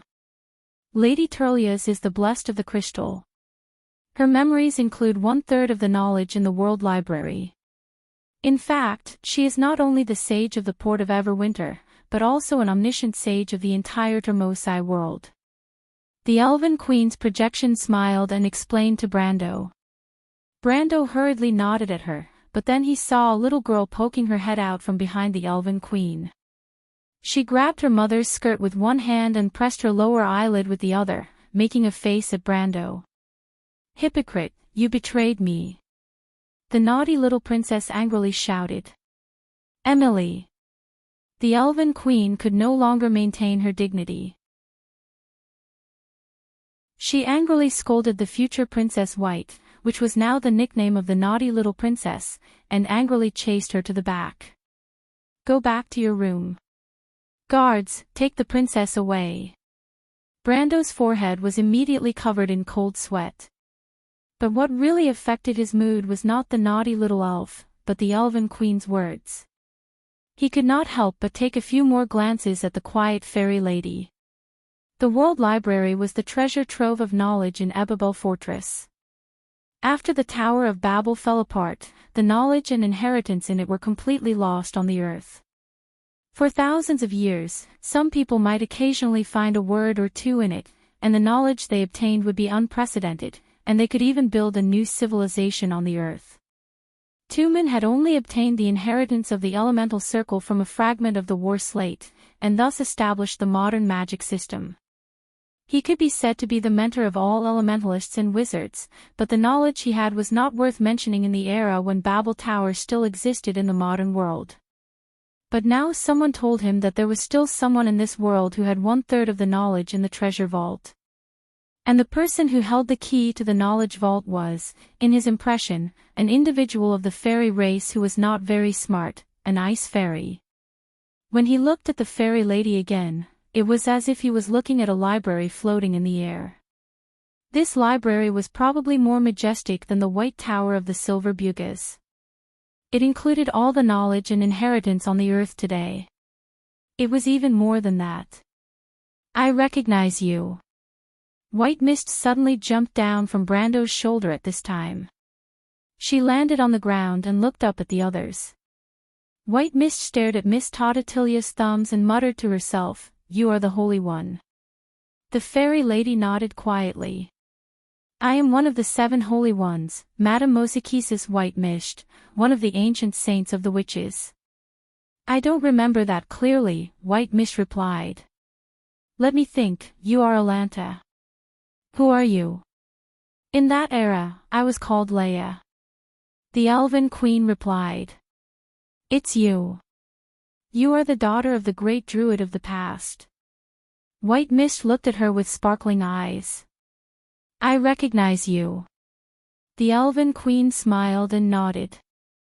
"I swear to witness everything," she said. "I also bear witness to everything for him." The fairy lady also spoke in an ethereal and calm tone. "And I bear witness to everything for Woned." Lastly, it was Elaranta. This sage's voice was deep and deep. It was very neutral, but it didn't make people feel uncomfortable. White Mist looked at them. 3 Holy Ones, the 7 Holy Ones have reappeared. Only the Bugas, the dragon, the silver elf, and that person are missing. So you are here for me. Alanta nodded. Brando frowned slightly. He looked at White Mist and realized that the protagonist of this meeting was actually the latter. But it was not surprising that Alanta knew White Mist. They were from the same era. It was just that the conversation between the 4 of them made him feel like he was falling into a fog. He had also heard of the name of the Holy Ones before. That was in a certain background of the game. Legend has it that the sage Alanta kept an agreement with Gretel and Fanzan and walked the earth for a long time, guarding the covenant made by the mortals in the War of the Holy Ones, the sacred oath. She was the Holy Ones, which was why she was immortal. But there was also a period of investigation about what the Holy Ones were, but most of it was unresolved. Brando once thought that it was a special state of perfect body until some people unearthed some remnants of the war slate from under the ruins of Feyran. The inscription on the slate mentioned an incomplete fragment of the Holy Ones. It described a passage, the key of the mortal world, the lock of the clock. Players speculated based on the inscription and some documents that it should be a metaphor for something like clockwork, because there was a similar fragment in the Pale poem. But before he transmigrated, that was all there was to the investigation. However, Brando did not ask and just listened silently. He knew that now was not the time to interrupt. The sage, the fairy, and the Elven Queen were obviously not talking to him. Baiwu silently glanced at the others. "You know.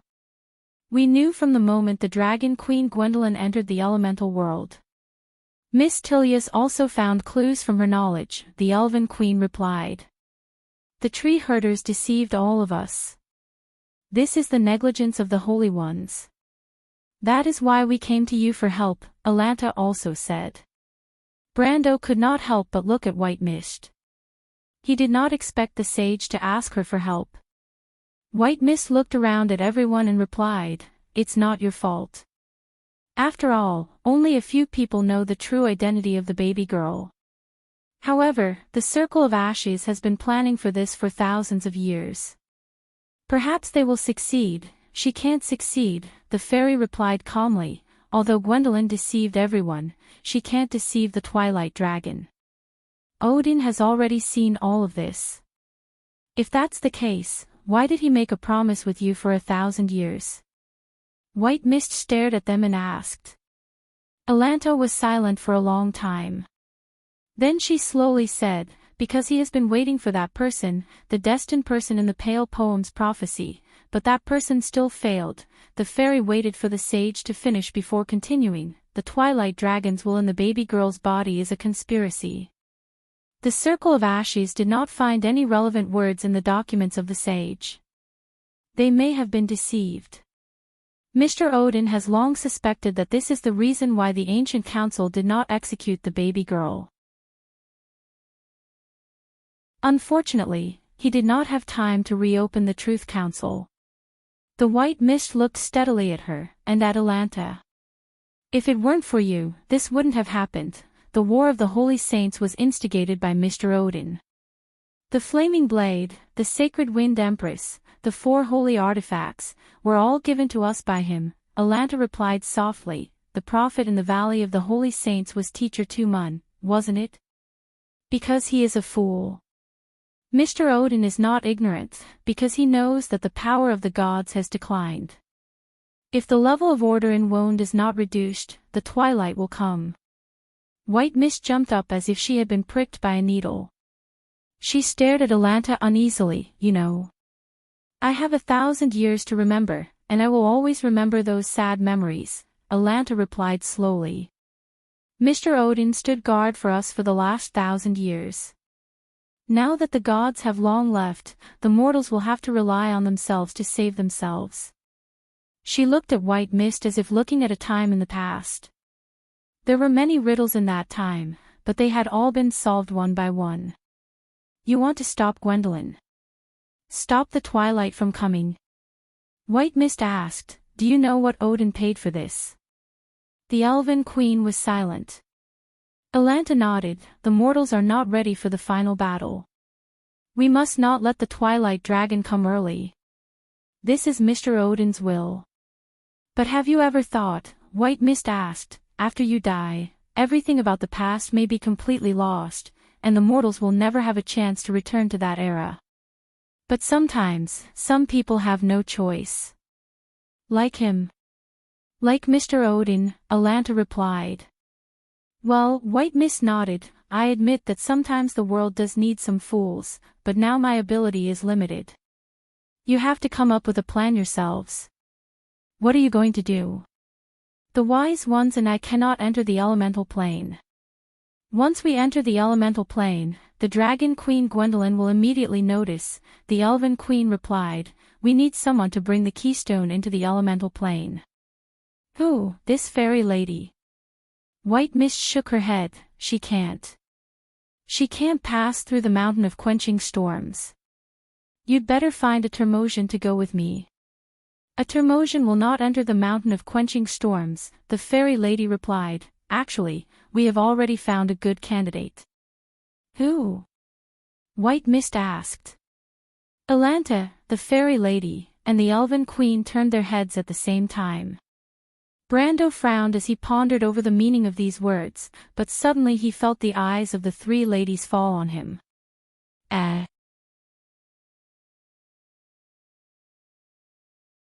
Chapter 11:24.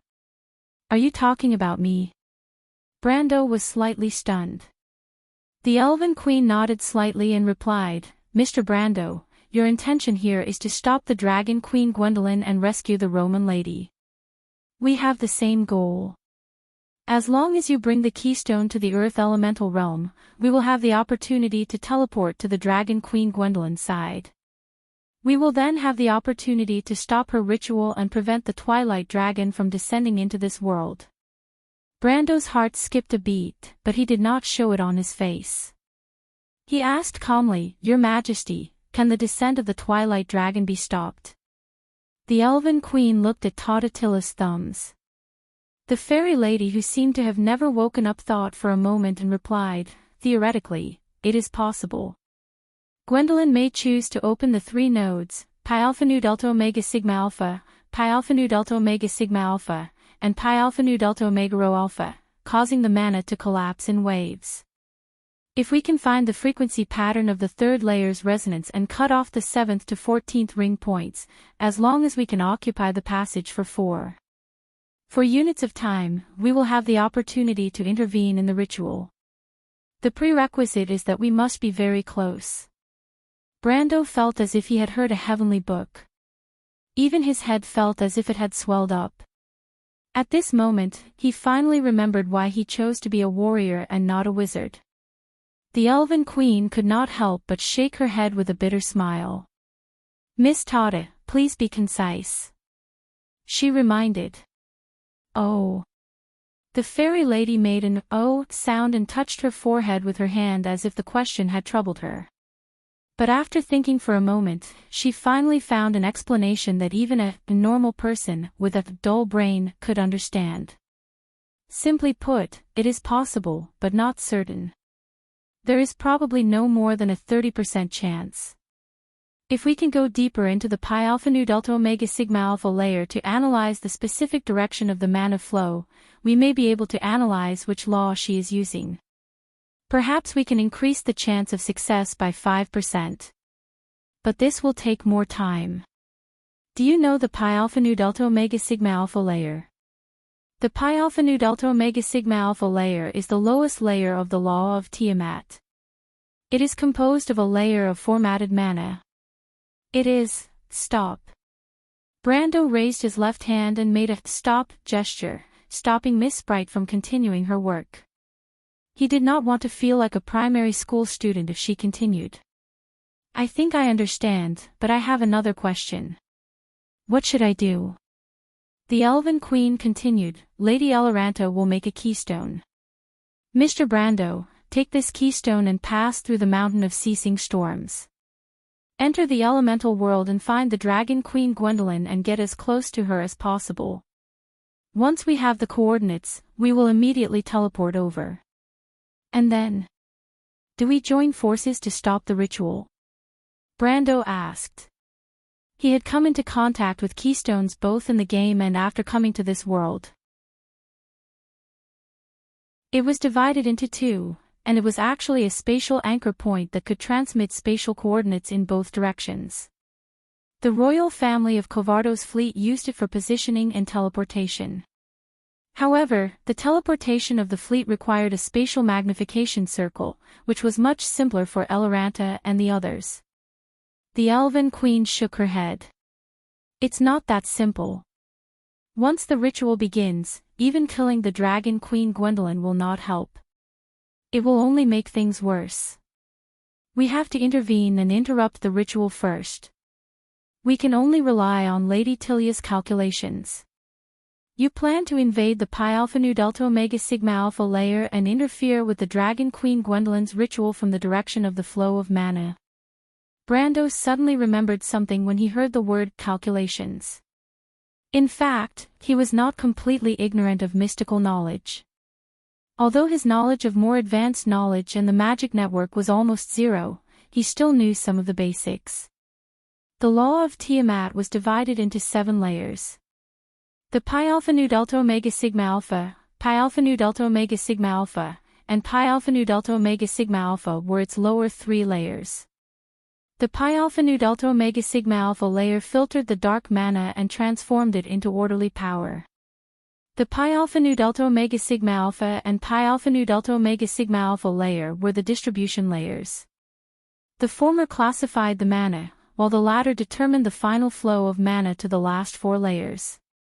However, when the Pi Alpha Nu Delta Omega Sigma Alpha layer distributed the mana, the direction of the flow of mana had already shown signs from the Pi Alpha Nu Delta Omega Sigma Alpha layer. However, except for a few scholars who were proficient in the magic network, most wizards could not control the magic network deep into this layer. When a wizard cast a spell, the only thing that determined was the law used and the amount of mana used. The last 3 layers of the law of Tiamat were the law layers. The 4th layer, Pi Alpha Nu Delta Omega Sigma Eta, was the calculation layer. Most wizards who were proficient in magic could only go deep into this layer. Only a few could reach the Pi Alpha Nu Delta Omega Sigma Alpha layer. Because the law at the bottom had a certain degree of autonomy, there was no need for wizards to waste precious spiritual power. He could not help but glance at the fairy. If the latter had the ability to do so, she would be a genius among geniuses in magic. Throughout history, those who could touch the first layer of the law of Tiamat were all amazing figures. For example, the few leaders of the Silver Alliance. However, when he looked at the fairy, Tata also looked at him in surprise. You've studied mysticism systematically. The composition of the world's foundation was not necessary for apprentices of the law of adepts. Usually, they could only understand the nature of the world after they came into contact with the elemental field. However, this was not a problem for players. Modern technology had ways to directly describe any model for them. Brando nodded and found an excuse. I'm also an elementalist. Very good.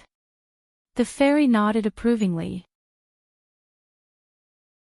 It was not clear whether she was praising Brando's solid foundation or praising his extraordinary achievements in so many fields at such a young age. She had already known from the Elven Queen that the young man in front of her was a genuine sword saint. However, in fact, most elementalists did not study mysticism. In Wond, there were many elementalists who did not know anything about the law of Tiamat. Usually, they only needed to have enough elemental affinity. However, it was said that for some old-fashioned wizards, or even wizards who had received ancient legacies, it was natural for all spellcasters to have a systematic grasp of mystical knowledge. It was said that before the Age of Light, wizards had to spend decades learning pure theoretical knowledge before they could embark on the path of magic. At that time, wizards, elementalists, string magicians, and even witches were scholars first, and then the latter. Obviously, the fairy was a wizard who grew up under the influence of such thinking. If that's the case, Brando replied, I may be able to help. I have some ether dragons. They live in the highest level of the Sea of Magic. Their energy attribute is enough for them to easily enter the Medusa stratum. Miss Tata, you should know that ether dragons are actually a kind of mutated magic. You can summon ether dragons. The Elven Queen said with some surprise. If that's the case, the chances will be even higher. Mr. Brando, you've really helped us a lot. Our goal is the same, Your Majesty, Brando said modestly. 10%, the fairy said. What do you mean? If we can use the ether dragons, we can increase the chances by 10%, Tata replied concisely. That's 45%. It's already very high. Brando thought for a moment and asked the question he was most concerned about, but what happens after the ritual is stopped? He knew that stopping the ritual would only interrupt the process of Twilight's descent, but the will of the Twilight Dragon had always left an imprint on the Roman soul. Even if it didn't erupt this time, it would descend again sooner or later. At this time, the sage finally spoke. This depends on whether the Twilight Dragon can be resealed after the ritual is stopped. How do we seal the Twilight Dragon? What will the Roman do? What about you? Brando remembered the conversation they had with the White Mist and vaguely felt that something was wrong. The Elven Queen only smiled at this question but did not answer. Eloranta shook her head. Little guy who is favored by the Saint Tosul, we can only do our best. If we fail, you can take this to that person. The fairy held a sparkling sapphire in both hands. She flew to Brando, looked up at him, and then placed the gem in the latter's hand. Brando looked at the gem in his hand and found that in the center of dozens of geometrically polished surfaces, there was a very beautiful imprint in the middle of the aquamarine crystal. The imprint was like a towering tree, but it also seemed to be some kind of complicated magic circle. It was as thin as a piece of paper and was embedded in the center of the crystal. What is this? He picked up the gem and asked Eloranta, who is that person, sage? If we fail, it will naturally tell you everything, Eloranta replied. This time, Brando seemed to understand the meaning behind her words and couldn't help but frown. If we fail, sage, what will you do?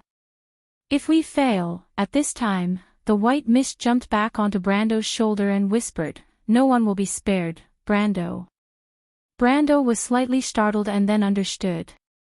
His gaze landed on the projections of the fairy lady, the wise one of the earth and the elven queen, and he nodded lightly. Then please give me the keystone, he said, but I need someone to bring me to the mountain of calming storms, wise one. No problem, Tada replied.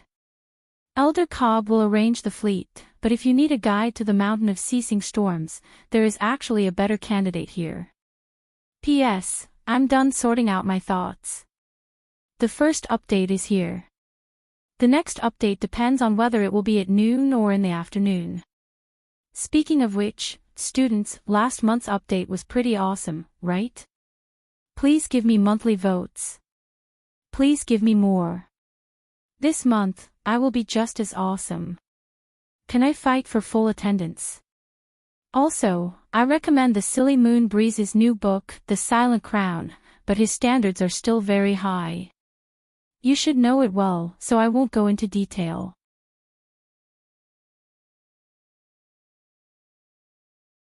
Chapter 1125. A better candidate. Brando was a little confused. But as far as I know, shouldn't the Termosai be the natives of the White Cape the most? He said as he looked at the white fog. In theory, yes, or you can say that in this part of the sea. The sprite replied in a flat voice. But it's not necessarily true for a specific individual. For example, I know more about this world than the Termosai. Brando could not help but raise his eyebrows. The sprite was said to have mastered 1/3 of the knowledge of the world's library. In terms of understanding of the shallow sea, even the Silver Scholar, the guardian of the great library of the Bugas, was not as detailed as her, let alone the Termosai. Miss Tada, do you mean that the person is you? But the Dragon Queen won't notice you. The sprite shook her head gently. I'm just giving an example. That person is a guest of the port of Everwinter. You will see him soon. His understanding of the elemental barrier is not much worse than mine, so you don't have to worry about his ability. So, Brando asked, where is this gentleman? Tada reached out and flicked her hand forward. A transparent ripple passed through Brando and spread out of the tent. Then she turned her gaze back to Brando and said, he is at the port of Everwinter. You don't have to leave so quickly. The speed of time here is only a fraction of the speed of the outside world. I suggest you stay and rest. After all, the journey to the elemental world of Earth is not as safe as people think. And I have something here for you. But before that, I suggest you attend a trade fair between ships. As for that gentleman, I will arrange for you to meet him there. A trade fair between ships? Brando asked, is it a Termosai trade fair? Tada nodded. The Termosai people don't have a fixed residence. They drift on the sea all year round. When they meet each other, it's a very precious opportunity for them to exchange experience, see maps, and some necessities. So, such transactions often happen on the light path. Secondly, when the Termosai people meet a planeswalker, they will often inform the nearby ships to gather and hold a bigger trade fair. Planeswalker? Brando asked carefully. In fact, ever since he heard White Mist's description, he had always been interested in it. Putting aside the fact that the Spring of Youth had appeared at the trade fair, he was also eager to obtain some equipment to increase his strength. His trip to the Earth elemental plane this time would most likely involve him fighting the Dragon Queen. Although his own strength was comparable to that of a supreme class, it was still insufficient in the face of a sage's domain. Most of his normal equipment had been destroyed in the battle with Haku for the war slate. So, even if it was the lowest level of magic equipment, he was in a hurry to get himself a new set. Just like how human sailors need to prepare food and fresh water before going out to sea, Termosai people need to prepare all kinds of pure elements when they travel along the path of light. These elements are not the violent elemental power that the elementalists have mastered, but the basic elements that have been converted into order. Basically, only planeswalkers can provide them. Brando nodded silently. He understood that the so-called basic element was the element produced by his land card. That element was indeed very different from the elemental power of the elemental user gate. It was precisely because he was an elemental user that he knew this better. After the ripples from Miss Fairy's fingertips spread out of the tent's curtains were lifted by a short, fat hand. The Termosai elder who had led Brando's way previously came in from outside the tent. He first bowed deeply to everyone present, including Brando.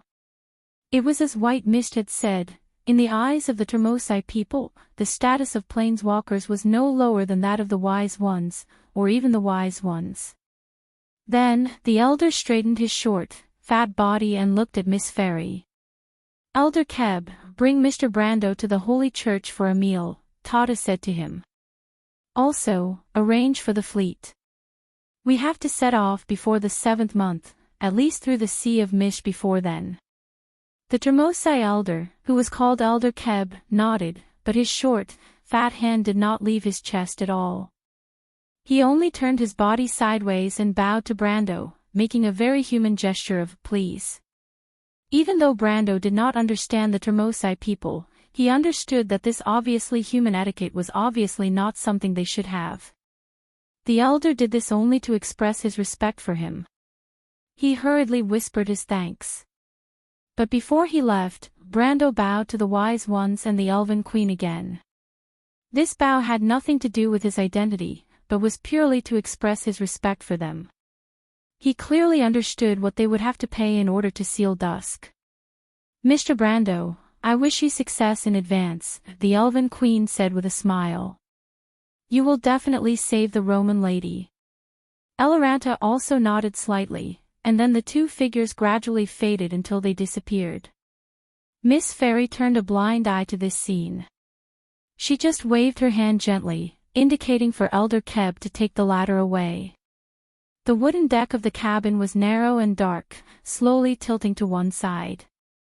The sea slammed against the side of the ship, as if it would not stop until the worm-eaten planks were smashed to pieces. The whole ship made a frightening creaking sound, as if it could fall apart at any time. Brando looked through the porthole at the stormy sea outside. The white waves chased each other, forming huge waves that could topple mountains and overturn seas. In the storm, several dragon-headed warships were faintly discernible. Sometimes they completely sank under the waves, leaving almost only a bare mast on the sea. This storm was far worse than the small winds and waves he had seen on the Sea of Naga. Even White Mist's expression was a little solemn. This storm was much worse than the one this lady had seen when she passed through the Sea of Mist last time. The abnormal weather seemed to be indicating something. Only Miss Fias could continue to be heartless, just like the common trait of their race. The little sprite sat on the desk, licking her fingers attentively. She started licking her right pinky finger, and her pink tongue deftly licked all the way to her thumb, not letting go of any corner of her finger that was stained with sugar water. Brando gently put down the knife and fork in his hand as he listened to the little sprite licking her fingers. The fish in the wooden plate was neatly cut and placed on ice. The bright red and clear fish meat was poured with a fermented product made of seal fat and fish eggs unique to the Termosian people. This dish was called Kusitika, the most important dish in the Termosian people's biggest festival. The water elemental tuna was rare and difficult to catch. It was the rarest food in the shallow sea and even in the whole of Wonde.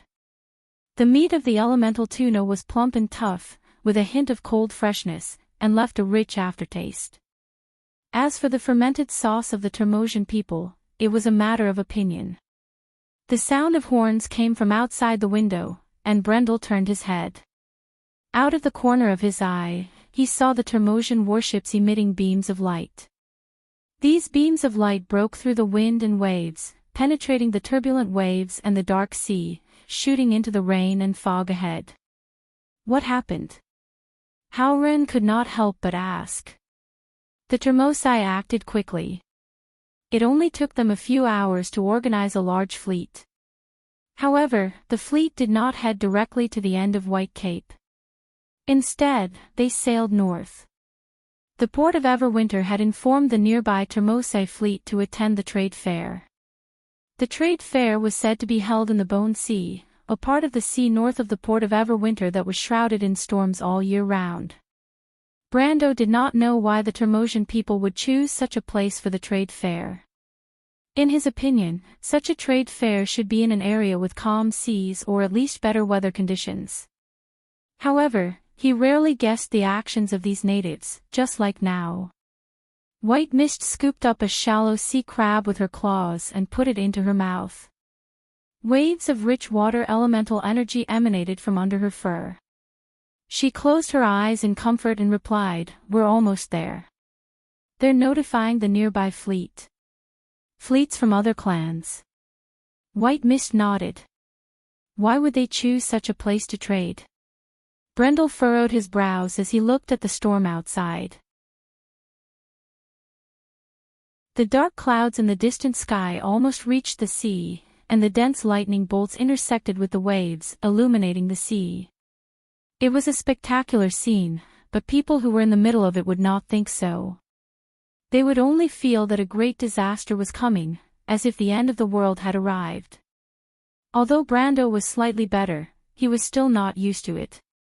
No matter how brave and fearless the people on land were, they would never be able to adapt to the changes of the sea. Andesha, who was standing outside the door, entered several times. Even Brando could see that the matriarch of the tree herders was uneasy. She had the divine blood of Fenritos in her body, and after turning into a plant, she was more attached to the earth, and even more uncomfortable with the life of a rootless duckweed. Just like this moment, she pushed open the door and walked in again. The ship that Brando was on was not one of the Termosian warships. In fact, the ship called Orbawolf was the flagship of this fleet. Its shape was a little strange, and it did not look like any ship Brando had seen before. It looked more like a platform on the sea, but it was made of wood and reinforced with magic. Because of this, the rooms on the ship were at least spacious. Although the room that Brando brought with him was not as beautiful as his office in Valhalla, it was much better than the dark corridor outside. Andesha's appearance was different from ordinary people, but her sense of beauty had not changed much. She also pursued a comfortable life. Even if she was a little unhappy to be in the same room as Brando, it was still the same.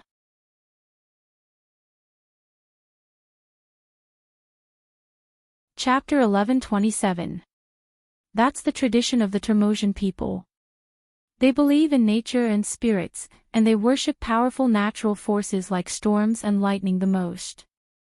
They usually only trade in the storm, but they are not looking for trouble. The skeletal sea is actually the eye of the storm. It's a very quiet sea. You'll understand when you get there. White Mist looked up at Andesha and answered softly. Furthermore, the storm can block the pirates, the Rogo patrolmen, and the Tulawan whalemen. They are a big problem in the shallow seas. There are pirates in the shallow seas. Brando was stunned. Of course there are. They are mercenaries of the dusk, more or less related to the chaos. Some are even half-dusk species. Andesha looked at the two of them, and then reluctantly said to Brando, "They asked me to call you out, Count of Tonajol." "They? Those damn round fellows." Andesha replied. "The ship group is here." White Mist continued, "As I said before, the Termosian people will work together to pass through the last part of the storm. Before that, we'd better go to the deck. The last time I saw something like this was nearly 1,000 years ago." At this time, the sound of a horn sounded again. Brando looked back and stood up.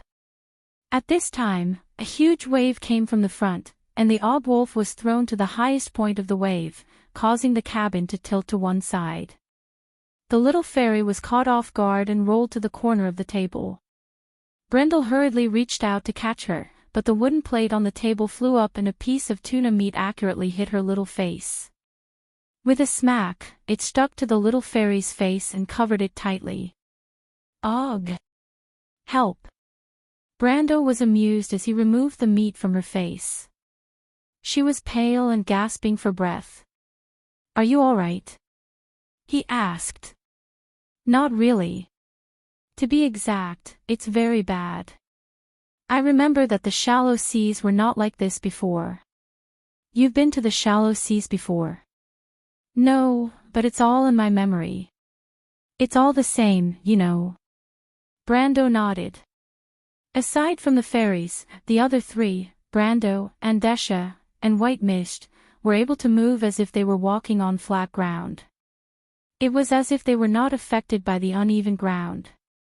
In fact, the reason why the Termosians were able to sail on the turbulent waves was because of their innate strength and physique. Brando picked up the fairy and walked out of the door.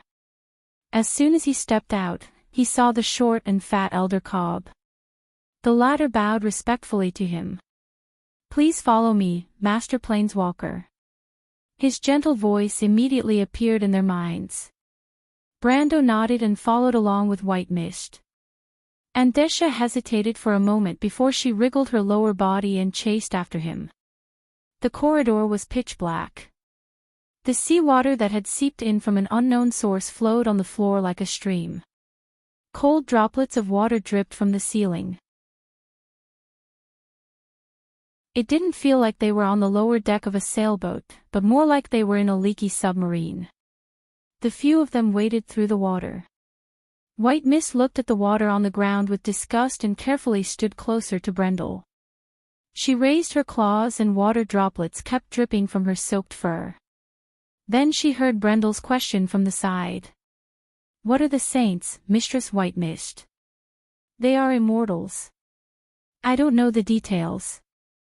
I only know that Odin made an agreement with 7 people, and the contents of the agreement were unknown to others except for him and the witch empress of that generation. After that, there were 7 absolute saints walking on the earth, and the only one that the world knows is Eloranta." She thought carefully as she spoke, then added, "But I suspect that the existence of the saints may be related to Odin's plan." "The Dark Dragon's plan?" Brando asked in a low voice. "I still vaguely remember some of the things that happened back then. Eloranta and the others were right. The 4 holy objects were indeed arranged by Odin. This was related to his agreement with Crystal and Blaze. In that era, the gods went their separate ways. The Earth Legion, the Truth Society, and the Ring of Ashes were no longer as harmonious as when the Truth Parliament still existed. Everyone went their own way, and the Myrnas also had their own plans. But the gods didn't care about it. They started to stay away from mortal affairs from that era. Crystal and Blaze seemed to have other plans, but their plans also came from the War Dragon. The gods used the magic network to contact Odin and signed the agreement with him. The descent of the 4 holy objects, especially the flaming blade Odorfice, was just one of the links.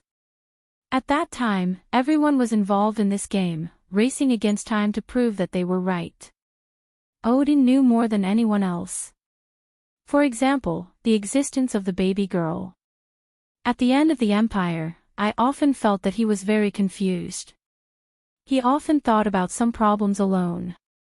But what these problems were, perhaps only the Witch Empress knew. However, she never told anyone else. That was their common secret. White Mist shook her fur and water splashed out. She frowned and continued, "Then, the Empire's beacon rose. A few of Su Yi's human students raised the flag of rebellion and opposed the Empire's rule everywhere. Then there was endless war and chaos. At first, Eloranta and the others were weak and were almost besieged by the Empire's army several times. But every time, they turned danger into safety. It wasn't until the Bugis and the Silver Elves joined the war that the situation was reversed. Of course, before that, the Flame King Gretel's rebel army had already formed, but the Bugha's counterattack dealt a heavy blow to the Empire. From then on, the Empire began to go downhill. Did Odin show mercy? Brando asked. White Mist shook her head. No, he wouldn't joke about the fate of the Empire. Do you know what the Mardos symbolized in that era? It was the empire with the longest history established after the Azure Knight. It represented absolute correctness. Even the Dark Dragon had to respect the tradition and thick history behind this term. But maybe this is the will of fate. The lady sighed. At first, I hated these ungrateful people very much. I couldn't wait for that idiot to kill them all. But later, I also understood that being right for a while doesn't mean that it will always be right. Maybe the Myrnas really went astray. However, in every era, there will always be someone who will stand up to correct the mistakes of history. The divine people and the gods have already foreseen everything. It's just that everyone will have arrogance in their hearts. She paused for a moment. Brando, if one day you become the king of this world, you will too. You're joking. Brando shook his head. I've never thought of it that way, and I'm not that kind of person. You know, Lady White Mist, in fact, Her Royal Highness wants me to marry into the royal family and be the regent of Erewhon before her rose grows up. But this doesn't suit me. White Mist looked at him with a little surprise. I thought you didn't know. So you're playing dumb. That little girl thinks too much. How can Erewhon keep you? But this may not be a bad thing for you. If I'm not wrong, Her Royal Highness should have a place in your heart. That's exactly why, Brando replied as he walked. In the past, he didn't have much interaction with White Mist. The latter was always beside the Roman, sternly educating the merchant lady on how to inherit the throne of the Witch Empress. But now, the two were like best friends, talking about everything. I know what she's thinking. Nothing is more important to her than Erewhon. That's the only inheritance her father left her. She must protect this family business for her brother. But I'm not interested in this. It's because I used to admire Her Royal Highness that I don't want us to be enemies in the future. If you stay in Erewhon, it's almost inevitable. White Mist was very keen to see through the problem. Brando was also silent. After a while, he reacted and said, These are things that haven't been decided yet. I won't become a king, and I don't even care much about the identity of a count. Maybe after all this is over, I'll take the Roman and Scarlet to find the world outside the Black Forest and disappear from this world completely. You're as naive as that person. White Mist laughed. She looked at Brando's forehead, where there was a rune that only an ancient witch like her could see. It was a beautiful crite, shining faintly. If Brando could go back in time, he might still remember the scene when Martha gently tapped his forehead and gave him a pair of wings made of light. The few of them moved forward in the darkness. Their feet were cold, and the icy water seemed to have soaked into their leather boots. It felt like stepping into a muddy pond, and it was unpleasant. After a while, Brando asked again in the darkness, What happened after that? After that? White Mist replied, After that, the Empire fell, and Odin had to fight with the four wise ones on the final battlefield. Everything is not much different from what you know. But there are too many mysteries left in that era, and the whereabouts of the Truth Parliament and the Ring of Ashes are unknown.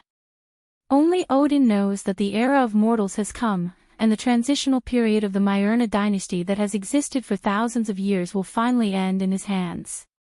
And the power of order in this world is so weak. The Earth Legion is still fighting the army of dusk outside the elemental barrier, and the world of mortals is like a baby sleeping in swaddling clothes. So he made a pact with the 7 sages.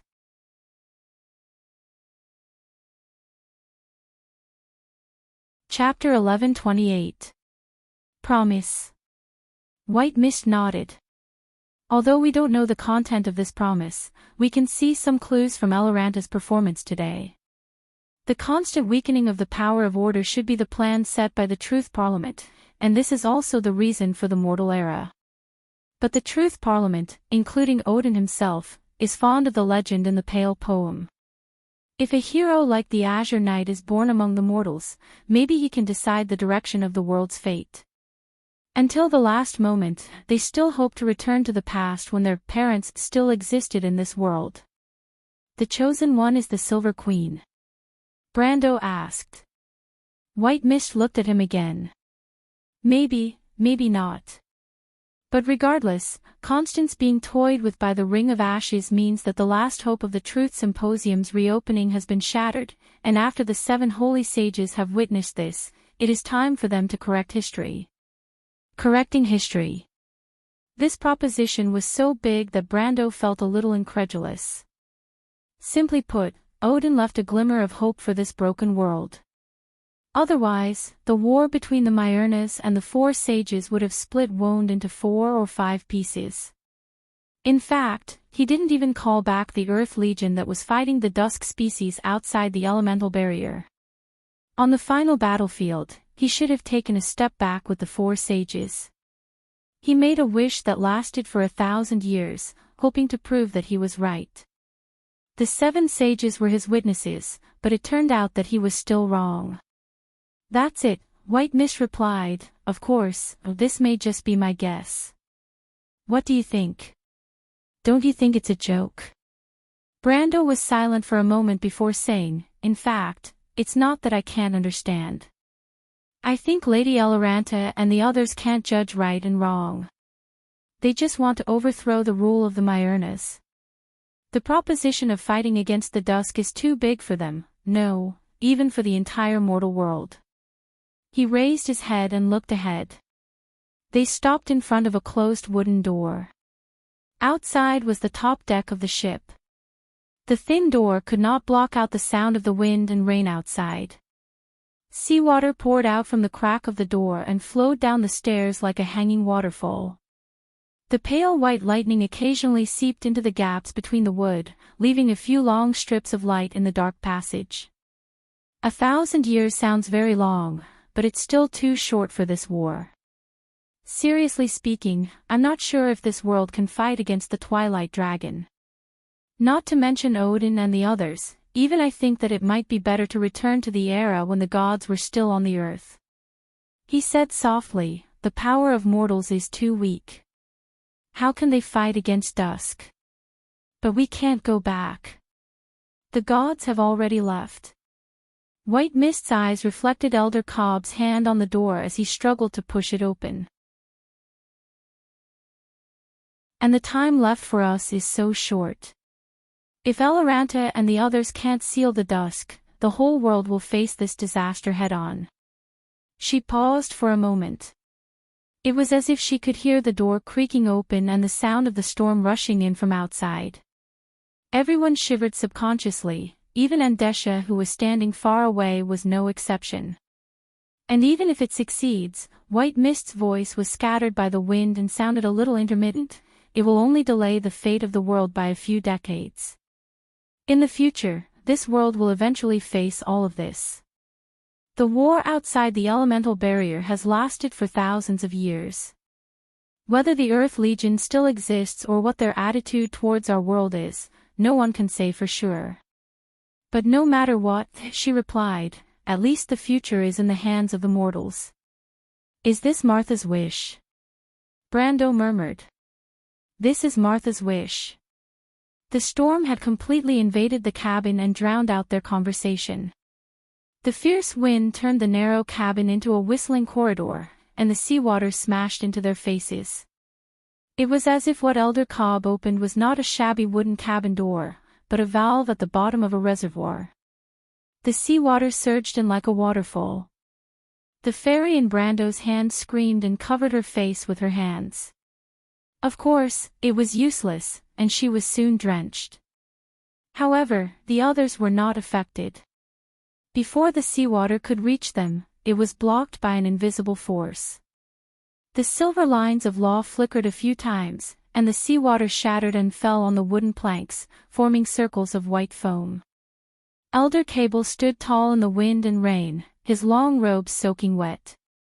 However, this short and fat Termosian was not affected in the slightest. He was as resolute as a statue. This was the nature of the people of the sea, guarding and conquering the sea. To them, this storm was no different from a summer afternoon shower. Brando heard the sound of horns coming from the front and back. It did not sound like the call of a human sailor, but more like a series of whistles in the heavy rain. Then, he heard the long sound of a horn from afar. A beam of light pierced through the pouring rain and shone from the opposite side. This beam of light connected with the beam of light emitted by the fleet, forming a bright path of light on the dark sea. He stood on the deck and looked at the dozens of dragon-headed warships on the turbulent sea, breaking through the waves along this path of light.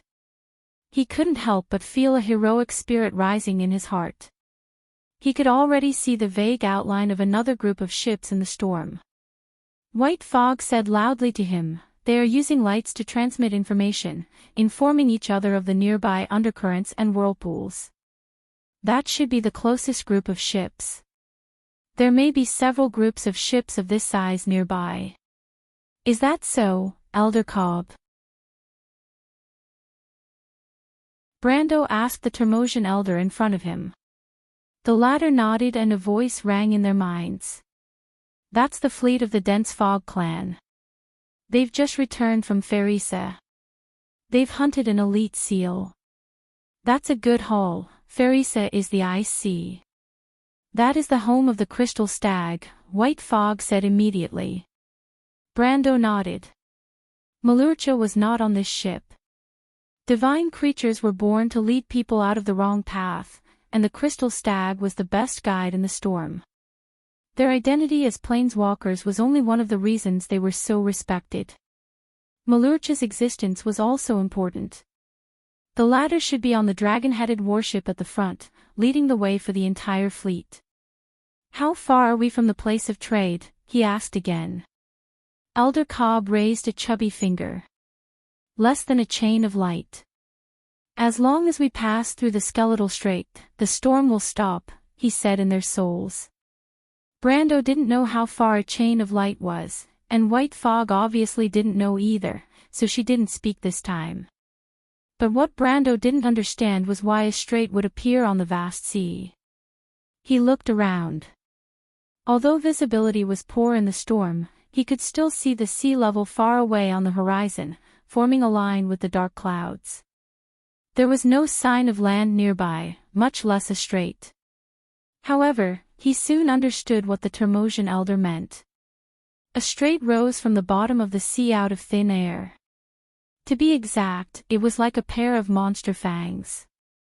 Two pitch-black cliffs stood on the vast sea without any foundation. They were so high that Brando didn't know how high they were. Just the sea between the two cliffs was more than 10 nautical miles wide. The Termosian fleet passed through it, as small as a group of ants floating on the water. Just as Elder Cobb had predicted, the storm on the surface of the sea gradually calmed down after they passed through the strait.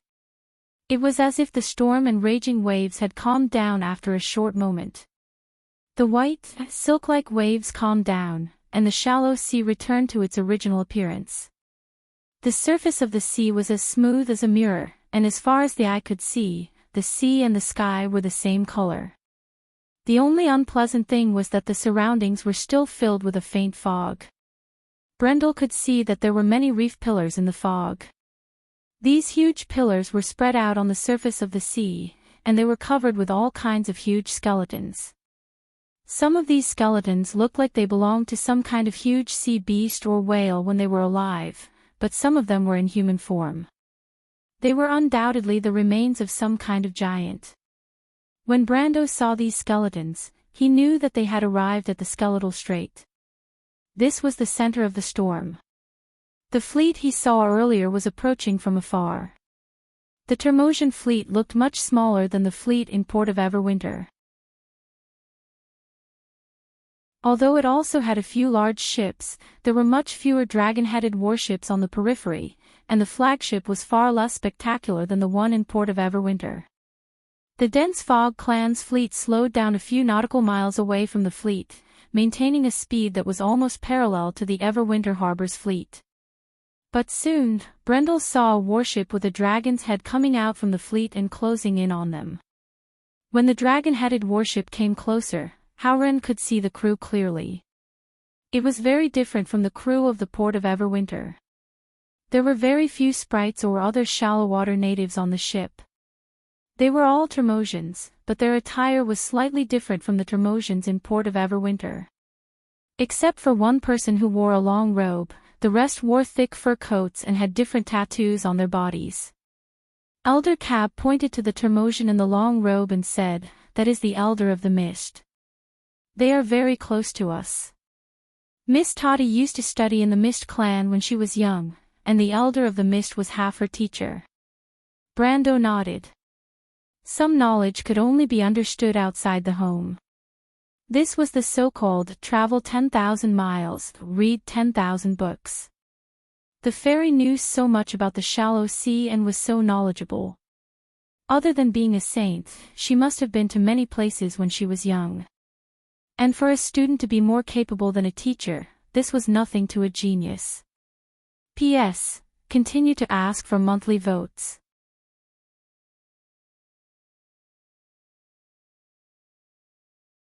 Chapter 1129. The Horn of Commendation. What's this? Brando asked as he placed his hand on a stone pillar carved with some kind of sea beast. In front of him was a light screen. This light screen appeared from the top of the stone pillar. It was almost the same as his system menu, but the color was slightly different. The system menu usually emitted a faint green light, but this one was entirely pale gold. There was a huge table on the screen, and from top to bottom, thousands of items were listed. Brando even saw rare items and equipment such as the Heart of Ice, the ancient Tethys Furnace, the rune wooden ship of the Wonderful Ancients, and the Shadow Hull Bracers. As for the less rare items such as the Heart of Ice, the Elemental Potion, and the Essence of Water, there were hundreds or even thousands of them. This was the trading method of the Termosian people. There were a total of 5 clans participating in this trade fair. They were the Dense Fog clan, the Port of Everwinter, the ICC clan, the Longtooth clan, and the Sea Dwellers of Royas. Most of these clans just happened to pass by this route, or were in the nearby sea area. As for places that were slightly further away, the ships might not be willing to make a trip here.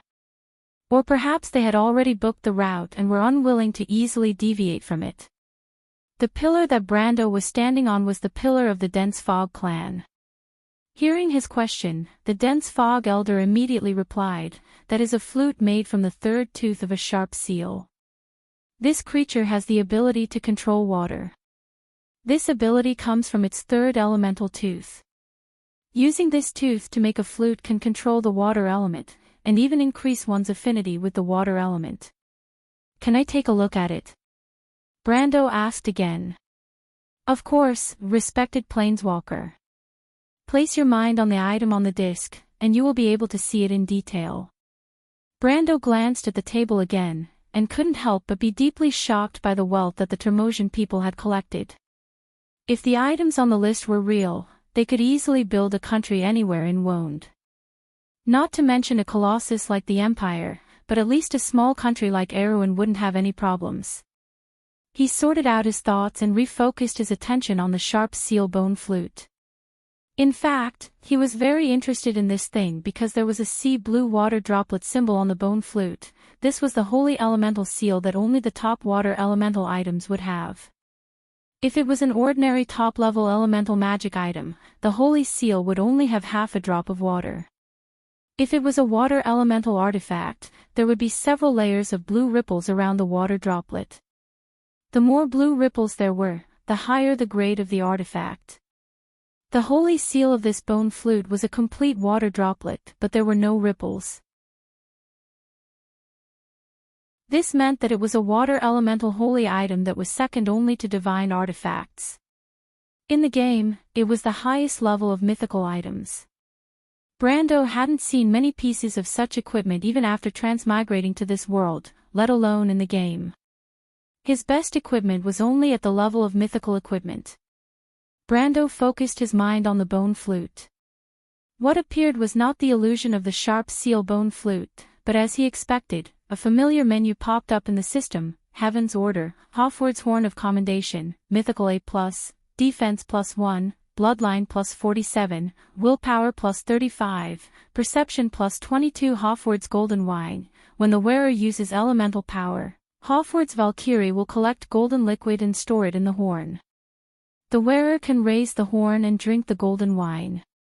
Each sip of the wine will restore 35% of HP and increase strength by 12%. Lasts for 15 minutes. The horn can store 10 sips of wine. Full calcification. The wearer is blessed by the ancient Valkyrie. His skin and muscles are as tough as rocks. The wearer gains 25% physical damage immunity. Elemental affinity. Wind and water surround you. Water and air elemental affinity +10, fire and earth elemental affinity -5. There was a small poem engraved on the horn Fathers God chose from the crowd that was a soldier who drank freely and was brave and fearless.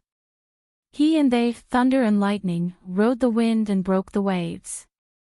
The ship floated at the bottom of the whirlpool, and on the waves, the warriors poured their cups and sang, pour the sweet wine into it.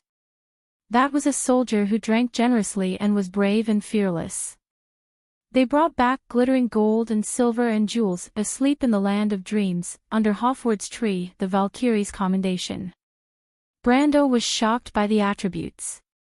A plus mythical item, this was the highest level of mythical items. It was only a step away from being a demigod item. In fact, in the Amber Sword, there was no real difference between its price and the lowest demigod item. He finally calmed down and couldn't help but ask, "Is this also for exchange?" "You are free to choose any item on the disc, esteemed Sir Planeswalker," the Elder of the Mist replied. Brando glanced at the list again and saw that there were a few demigod items on the list. He couldn't help but feel a little dry in his throat. "What about the price?" he asked dryly. He had to admit that this horn was very tempting, but he also understood that such equipment was also extremely precious in the past game. The more precious they were, the more the price was close to an astronomical figure in offline transactions. He was already a planeswalker, the Count of Erewhon, the Lord of Valhalla, but at this time, he couldn't help but feel a little embarrassed. He didn't have many resources at his disposal, at least he thought so. "Master, look behind you." The Elder of the Mist didn't seem to be worried about Brando's ability to pay at all. He pointed behind him and replied. Brando's eyes followed the short and thick finger to the back of the list. 5. Light EP, Water EP, and 5 Wealth EP. Wait, does that mean that this horn requires 10 EP and 5 Wealth EP? His tone was a little hurried, which made the Elder of the Mist a little uneasy. The latter hesitated for a moment before answering, "My Lord Planeswalker, do you think this price is too high?" "It's like this, I think this price can be adjusted. You know, according to what you said, this was the price that we set when we last traded with the Planeswalkers almost 1,000 years ago. It has been so long since the last trade, we may not be too familiar with the market." "No, I mean..." Brando was shocked by the Elder's hurried explanation. The Elder of the Mist was half a teacher to Miss Sprite, and even Miss Tata was respectful in front of him. He never thought that the Elder of the Mist would talk to him like this. But at this time, the white mist wagged its tail and walked to his feet. It gently scratched his trousers, and then said to him telepathically, "Shoo, don't talk. The power level and authority of the Planeswalkers is much higher than you think. Your power comes from the power of world creation. Every element and every resource you create is extra from this world. Mortals value the flow of material and wealth, but this is meaningless to the Termosai. They need increase, so the resources that the planeswalkers have are unique to them. You mean that the elements and wealth born from the land cards and resource cards are really created? Brando asked in disbelief. To be exact, it's creation, White Mist replied. Planeswalkers are the creators of the world, so there's nothing strange about that. So, you should understand now. Using so much creation power in exchange for a worthless horn, this is not a high price for them. A worthless horn, Brando muttered to himself, and suddenly felt that his values and worldview had been damaged. He turned to the Elder of the Mist and said, I want this horn. As for the specific exchange, you can decide. No problem, Sir Planeswalker, the Elder of the Mist replied respectfully. Brando took the time to glance at his elemental pool. He still had 7 water and light elemental points, 14 wealth, and 7 reputation. He looked at the list with some reluctance. There were 2 lesser divine artifacts, Bow Elemental and Kargatha's Ornithopter, but the price was too high for him to bear. He carefully looked at the list again, and then silently left the stone pillar of the Mist clan and walked to the next ship. This was the Dragon Head warship of the Ice Sea clan. The stone pillar at the front of the warship was carved into a cylindrical crystal. Brando put his hand on the top of the crystal, and in an instant, a list popped up. The items on the list were much less than those of the Mist clan. There was not a single lesser divine artifact, but there were some rare materials. It seems like this clan is much weaker than the Mist clan, but Brendel knew that this clan is the craftsmen of the Termosian people. They are usually more interested in materials, so it's understandable that they don't have many magic equipment. He looked at the list one by one. The richest of the 5 clans was the Port of Everwinter, followed by the Termosian people who called themselves the Sea Dwellers of Roas. As for the Mist clan, they could only be ranked 3rd.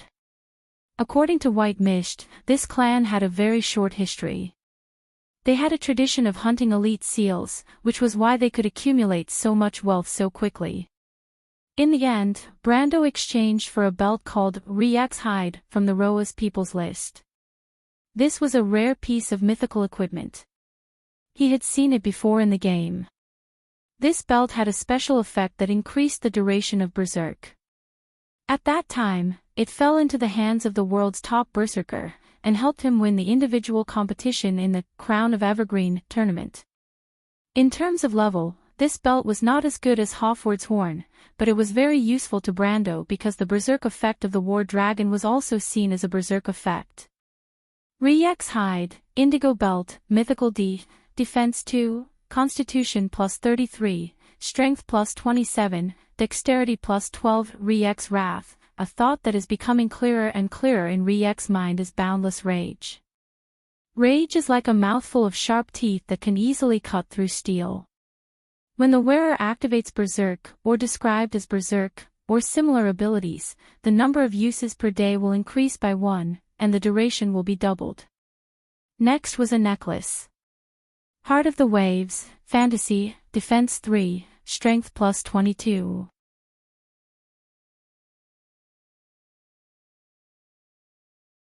Chapter 1130. It was a very rare fantasy necklace without any special effects. The reason was that it added 5 points of defense, which was almost comparable to his ancient breastplate, the Crevice of Lonia. Brando chose this necklace from the list of items in Port of Everwinter to replace the necklace destroyed in the battle with White. Although it did not provide elemental affinity, it was very compatible with his class as a Templar Knight. He had never given up on his dream of becoming a humanoid tank. Of course, this was not the best item in Port of Everwinter's list, but he looked at his elemental pool. He had 3 light EP, 2 water EP, 9 wealth, and 7 reputation left. The Horn of Commendation alone cost him 4 light EP, 3 water EP, and 1 wealth. Rex Wrath cost him 4 wealth. The Heart of the Wave was the cheapest, only worth 2 water EP. There were many good items, but his wallet was limited. Of course, the remaining resources weren't that little, but not every piece of mythical equipment was practical, and Brendel wasn't a newbie who hadn't seen the world. There were no impractical divine artifacts or demigod artifacts in the Amber Sword. Unfortunately, the price of divine artifacts and demigod artifacts was not something he could afford. He glanced at the treasure of Enveranote on the list with some envy. This ring was the top subdivine artifact in the Amber Sword. It could guide the wearer to find all the hidden treasures in the world, but it had a curse that brought misfortune to the wearer. He wanted it very much because he knew that the World Tree Root could counteract the curse, and it seemed that even the knowledgeable sprite did not know this secret. That was why the Termosians sealed the ring and set such a low price. Unfortunately, the price was 120 wealth and 50 water EP, which was not something he could save up in a short period of time. Brando could only force himself to look away. He felt a little regretful. This place was a huge treasure trove for him, or for any player. It was a pity that he did not have enough hard currency on him right now. And if he stayed here, time would come to a standstill. He would not be able to use the Planeswalker stage, and he would not be able to create more resources. Once he left this place, he would definitely have to fight with the Dragon Queen immediately. Presumably, he would not have the opportunity to return here for a while. If there's a chance, I'll definitely come back here to mine for gold. Brando thought that although there were not many ways to cross the elemental barrier from Wound, there were actually quite a few, of course, that was under the premise that one's strength had reached a certain level. His eyes searched aimlessly on the list, trying to use his remaining wealth to exchange for a suitable weapon. Now that the Halran Gaia was destroyed, although he still had the Flaming Blade, the Frost Earth Guard was a dual-wielding class. The Termosai people did not seem to be too interested in collecting weapons. Most of their collections were belts and bracers of various types, followed by horns, harps and other musical instruments, as well as a variety of magic goblets. Most of the remaining weapons were axes, hammers, or spears. Brando finally found a sword, and upon closer inspection, he realized that it was the giant's sword. Just as he was about to give up, his eyes suddenly narrowed as an item on the list caught his eye. Ice Shard, Mythical A+, Bloodline plus 22 Lingering Chill. These shards came from a divine artifact, and they are surrounded by a perpetual chill. The Ice Shard reduces the wearer's agility by 5%, and increases the wearer's affinity with the water element by +10. There were a total of 3 such shards. Brando almost instantly remembered what Miss Sydney had told him in East Metz. He looked up at the fairy and asked, "Miss Tata, if I have some questions, would it also count as a transaction?" "The Termosai people do not sell information," Tata replied indifferently. "You can ask, and if there's anything I know, I'll tell you the answer." Brando nodded. "Then I've heard of a legend in Wound. I heard that the 4 elemental orbs were created by the elemental lords in their respective elemental planes. May I ask if there is such a thing?" The fairy was stunned. This question was a little too sudden. She thought for a moment before replying, "There is such a thing in the legend, but the light and darkness elements do not have their own independent worlds. However, the light and darkness elements also have elemental orbs, which more or less makes the legend somewhat untenable." "Does that mean the rumor isn't true?" "Not entirely." A voice suddenly interrupted, causing Brando to look in that direction. He then realized that the one who spoke was the wise one of the Ice Sea clan, the wise one of the Ice Sea clan. The wise one of the Ice Sea clan's voice was transmitted to the hearts of everyone present through telepathy. The ice orb was indeed the treasure of the shallow sea. It did once exist in this world, and for tens of thousands of years, it had been guarded by a group of Termosai people. This group of Termosai people is... Before Brando could finish his sentence, he saw the wise one of the Ice Sea clan's nostalgic gaze and suddenly understood. He turned his gaze to the fairy, who nodded silently. Many years ago, about the 5th era, the ice orb had indeed been guarded by the Ice Sea clan for generations. Then why was it later forged into a sword? Brando asked. It was not forged into a sword. A second unfamiliar voice sounded above everyone's head. This was a very beautiful voice. It was a little stiff, but with a hint of arrogance, but no doubt it was very pleasant to the ears. Everyone looked up and saw that there was a little one on the mast. He was wearing the most exquisite bloomers and leather boots, but his upper body was only carrying a belt used to hang the scabbard. His fiery red short hair was eye-catching as if it was burning. Brando recognized this little fairy. It was the fire fairy that he and White Mist met at the port of Everwinter. White Mist had also speculated that the fairy had the bloodline of the fire elementals. It was not forged into a sword, the fire fairy answered seriously, it was made into a scepter. In fact, the 7 elemental orbs were all forged into scepters. They are the 7 keys, the bronze keys. Who are you? White Mist looked up and stared at the fairy with some vigilance. She showed her sharp teeth and said, "When did you get here?" "He is Lute Flinders Morningstar." Fias sat on top of Brando's head and replied. How did you know?" Brando asked. He then put his hand on his forehead and realized that he had asked a stupid question again. "I don't know. I just know." The little fairy answered matter-of-factly and puffed out her chest proudly. "Mr. Lute is a subject of Fords, a member of the fire elementals, the 7th successor of Fords, the future," Tada replied. She looked at the fire fairy on the mast and continued, "This is the guide that I've introduced to you, Mr. Brando.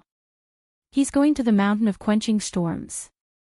Brando pointed at the little one in the air and asked.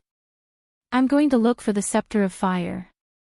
Lute looked at the black scabbard on Brando's back, the scabbard that Brando had made for the flaming blade, and his eyes were very gentle and kind.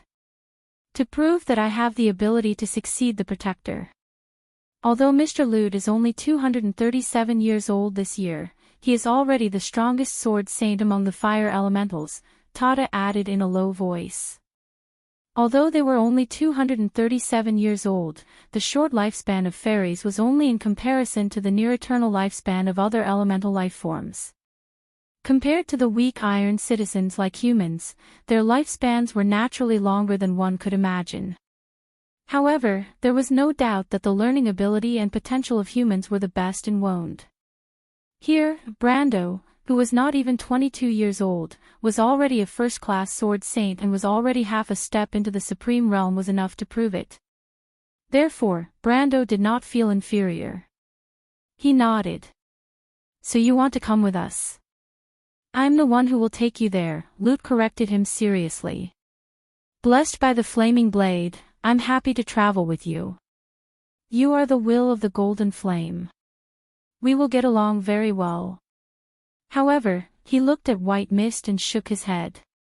"But I don't like your pet. She's too cold. And your servant, she's a little stupid. I don't like people who are too slow. It's hard to communicate with them. I'm not a pet, servant." White Mist and Faya jumped up at the same time. The latter was just retorting, but the former had already lowered her body, showing her white teeth and whining. There was no doubt that this meant something, but Lute did not seem to notice. He sat back on the mast and said to Brando, "Blessed by the flaming blade, I know a lot about the 7 elemental orbs. Is there anything you want to ask?" Brando's scalp was a little numb. He looked at White Mist, whose fur was all standing up, and then looked at the serious fire fairy. He felt that the guide that the fairy had found for him was not that suitable. "Lady White Mist, calm down," he whispered with cold sweat on his forehead. "He's just a child. You are the ancient sorcerer saint. You can't lower yourself to his level." However, what broke Brando's heart was that at this time, the little one on the mast said seriously again, "Mr. Brando, I want to correct you. I'm already an adult. I can be responsible for my own actions and words. I'm not a child. Also, blessed by the flaming blade, under the witness of the golden flame, you and I, as subjects of foresight, have a telepathic connection with each other. So, you can use telepathy to communicate with me. He thought for a moment and added seriously, I'm not saying this to warn you, blessed by the flaming blade. I just want to tell you that in the future, if you want to keep secrets from me, it's better to use whispers. Very well, you'd better be responsible for your words. Brando heard a low roar and saw a cold blade shooting towards the fire fairy. It was as fast as lightning. P.S. Today's 2 chapters are available. Please vote for me, students.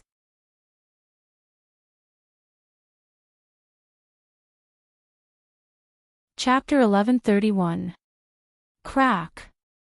The gleaming ice blade hit the mast with a gust of wind, causing ice and wood chips to explode all over the place. But Root's reaction was also very fast. He had already jumped up from the crossbar of the mast and dodged the attack. Then Brando heard a series of whooshing noises of ropes breaking. He watched as the ropes tied to the crossbar began to bounce off one by one from where the ice blade hit. Then the huge sail made a rustling sound as it fell from the mast like a white flag, enveloping everyone on the deck. White Mist let out a low growl, and her hair stood up like needles. She was about to launch a second attack, but at this time, Brando groped under the sail and grabbed her. Don't be impulsive, Lady White Mist, he shouted. Get out of my way, I must kill this damn bug today. White Mist let out a series of low growls. This adjective seemed to have angered the arrogant elven gentleman in midair. Who are you calling a mosquito? Root replied angrily. He clenched his hands, and an elemental sword burning with flames appeared in his hands. I'm talking about a bug. That's enough, you two. Brando lifted the sail and rescued Miss Sprite from the ropes. He looked up and saw the flame sword in Root's hand, and finally became angry. This was not a joke. Although his sword would not hurt the people on the ship was most likely going to be destroyed. Brando said angrily, White Mist, you are the ancient witch sage, and Mr. Root, you are a member of Forseed's clan. Please show some basic tolerance. Of course, he was not just shooting his mouth off. The power of the law of space spread out in an instant.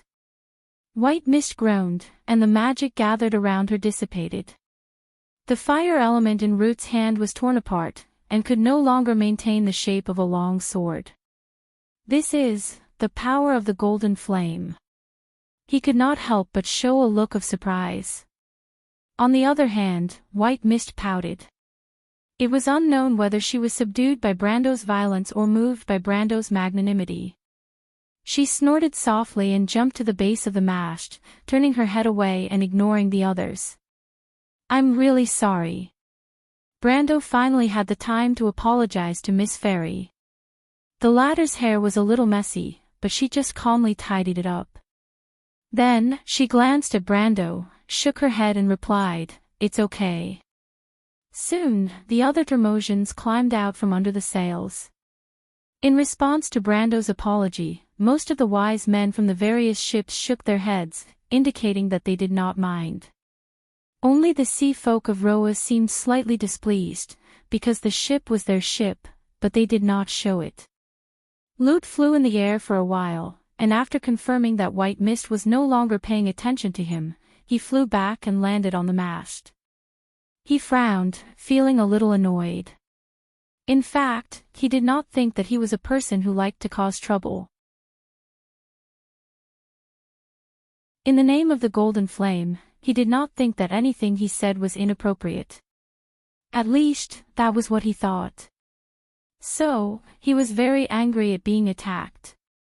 At first, he wanted to say something back to White Mist, but when he looked at the angry Brando, he finally held back. After a while, the ship was reorganized. The Termosians rolled up the sails and put them back into the cabin. Brando looked up at the fairy and asked, Mr. Lute, can I call you that? You can call me Lute, or whatever you want, the fairy replied. Because you are the Flaming Blade's adorer, you can call me whatever you want. Brando was a little speechless. He wanted to explain that this was a polite question, and not a serious question about what he wanted to call him. He thought for a while and said, "Then Lute, I am very concerned about the previous question. You said that there are 7 elemental orbs. Does that mean that the orbs of nature are real?" In fact, ever since Sydney told him the meaning of the elemental orbs in East Metz, he had been very interested in this topic. The power of the flame orb and the darkness orb in his body had shown an extremely high level of power in the battle with Rushta. He suspected that this power might be related to the legendary existential power, or even the method to create a perfect body for the Iron Folk.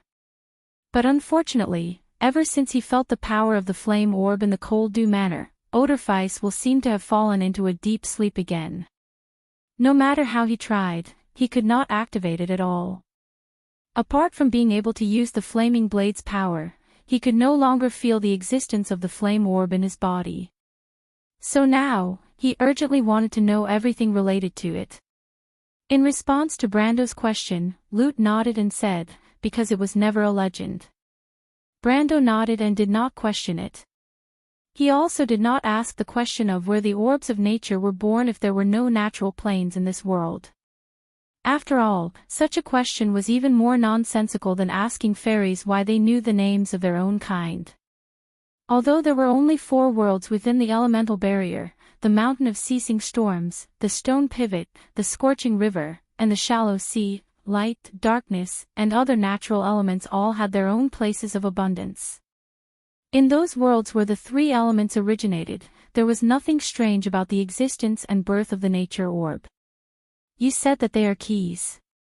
Brando asked again, "But I have never heard of this before." "What kind of keys are they, Lute?" "This is related to a secret. If it is not convenient," Brando quickly said, "we can skip this topic." "No," the sprite shook her head seriously, "I mean, although this is a secret, if Mr. Brando wants to know, I will tell you." "Why do you say that?" Brando was a little puzzled. He always felt that this sprite was inexplicably close to him. When he used the power of law to interrupt the sprite's spell, he felt that the sprite's power level was not much lower than his, but she was unusually obedient. Lute thought for a moment before replying, "It's probably because you're the Flaming Blade's adorer. I feel like I can't hide anything from you." The Scepter of Fire, Oderfeis, is the supreme object of the fire elemental realm. Although I still don't know if you've inherited the ability of the Golden Flame, I'll test you. Brando had a good impression of the sprite just now, but now he was a little dumbfounded by the word test. He smiled bitterly and said, "All right, as you wish. Then please continue to talk about the 7 orbs, or the scepter." "I have heard of something similar, but I am not as sure as you are." "Those are the 7 scepters," Lute answered with certainty. His voice was like singing a light song, just like the common characteristic of the fairies. "And they are not just scepters, but keys. They are called bronze keys in the Pale poem." Keys. Brando recalled the name Bronze Keys, and he quickly remembered a legend. It was part of the legends of the Highlanders, called the Epic of Arkhen by the mortals, and it told the story of a mortal hero. This hero was not famous in Wonde, but he was the greatest hero of the Highlanders, because he was the first king of the Highlanders. Legend said that he opened the treasure of the Latch of Wa, the treasure of the mountains, and used his extraordinary wealth to build the Highlanders' kingdom. Most of the Highlanders of this era passed down the memories of that era. Even Scarlet, who was a Highlander far away from her homeland, was no exception. In that history, the glorious kingdom was destroyed by greed, and the hero eventually fell because of old age. Legend said that he was cursed by the gods, and sank into the ground with his treasure. In the long years that followed, the people of the Empire, the Highlanders, and even adventurers from other races went to search for the treasure of the Highlanders' king, but they all came up empty-handed. Brando clearly remembered that the epic mentioned the key used to open the door to the treasure, and it was described as follows: a rusty bronze key.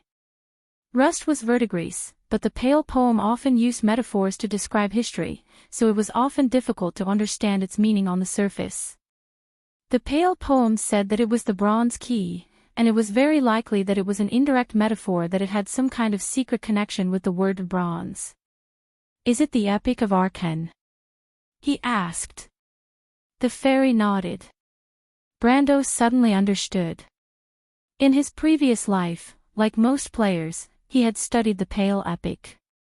After all, it was a huge book that completely recorded the endless secrets of Wone's history. Although the mortals only had fragments, it was still worth investing time in. He could now understand Lute's words so quickly because of this. Those keys were only used to open Arken's treasure. He asked again. This sounded a little ridiculous. Arken's epic was only a fragment of the Highlanders' history, and its level was obviously not as high as the level of the elemental scepter.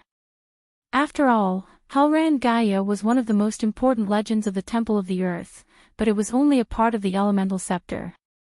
But Lute still nodded. Arken's treasure is only a part of this legend. He only got the black orb. I see, Brando nodded. Then what will happen if we collect all 7 keys? I don't know. The fairy simply shook his head and replied with a straight face, there is only one legend, that the gods buried their secrets here. It is a door, and behind the door is the secret that will allow the gods to return to the world. Allow the gods to return to the world. Brando's heart tightened.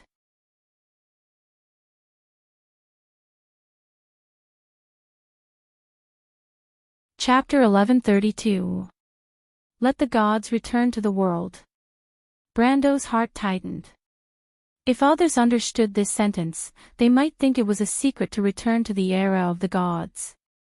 But it was different for the players. This was a slogan in the Amber Sword, let the gods return to the world, not to let the gods of Martha return to the earth, but to open a new era and let the mortals ascend to godhood. When the players could perfectly perfect the silver body, then the gods would return to the earth, but this time they would no longer be the gods of Martha, nor the genealogy of Tiamat, but the gods of mortals. Brando suddenly felt that he had grasped the secret, but before he could speak, Fyeth, who was sitting on his head, couldn't help but ask curiously, but where is the door? This question made Brendel so happy that he almost wanted to give it a big kiss. It was just too timely, so timely that he was worried that someone would see through his intentions. It was not that he was being cautious, but that it was so important that he had to keep it a secret. He did not forget the tragedy of the Slate War, where the wizards put down all their reservations in order to compete for the ultimate secret of the world. But this time, Lute still shook his head. Maybe no one knows. No one knows. Fyeth was a little disappointed. That's boring.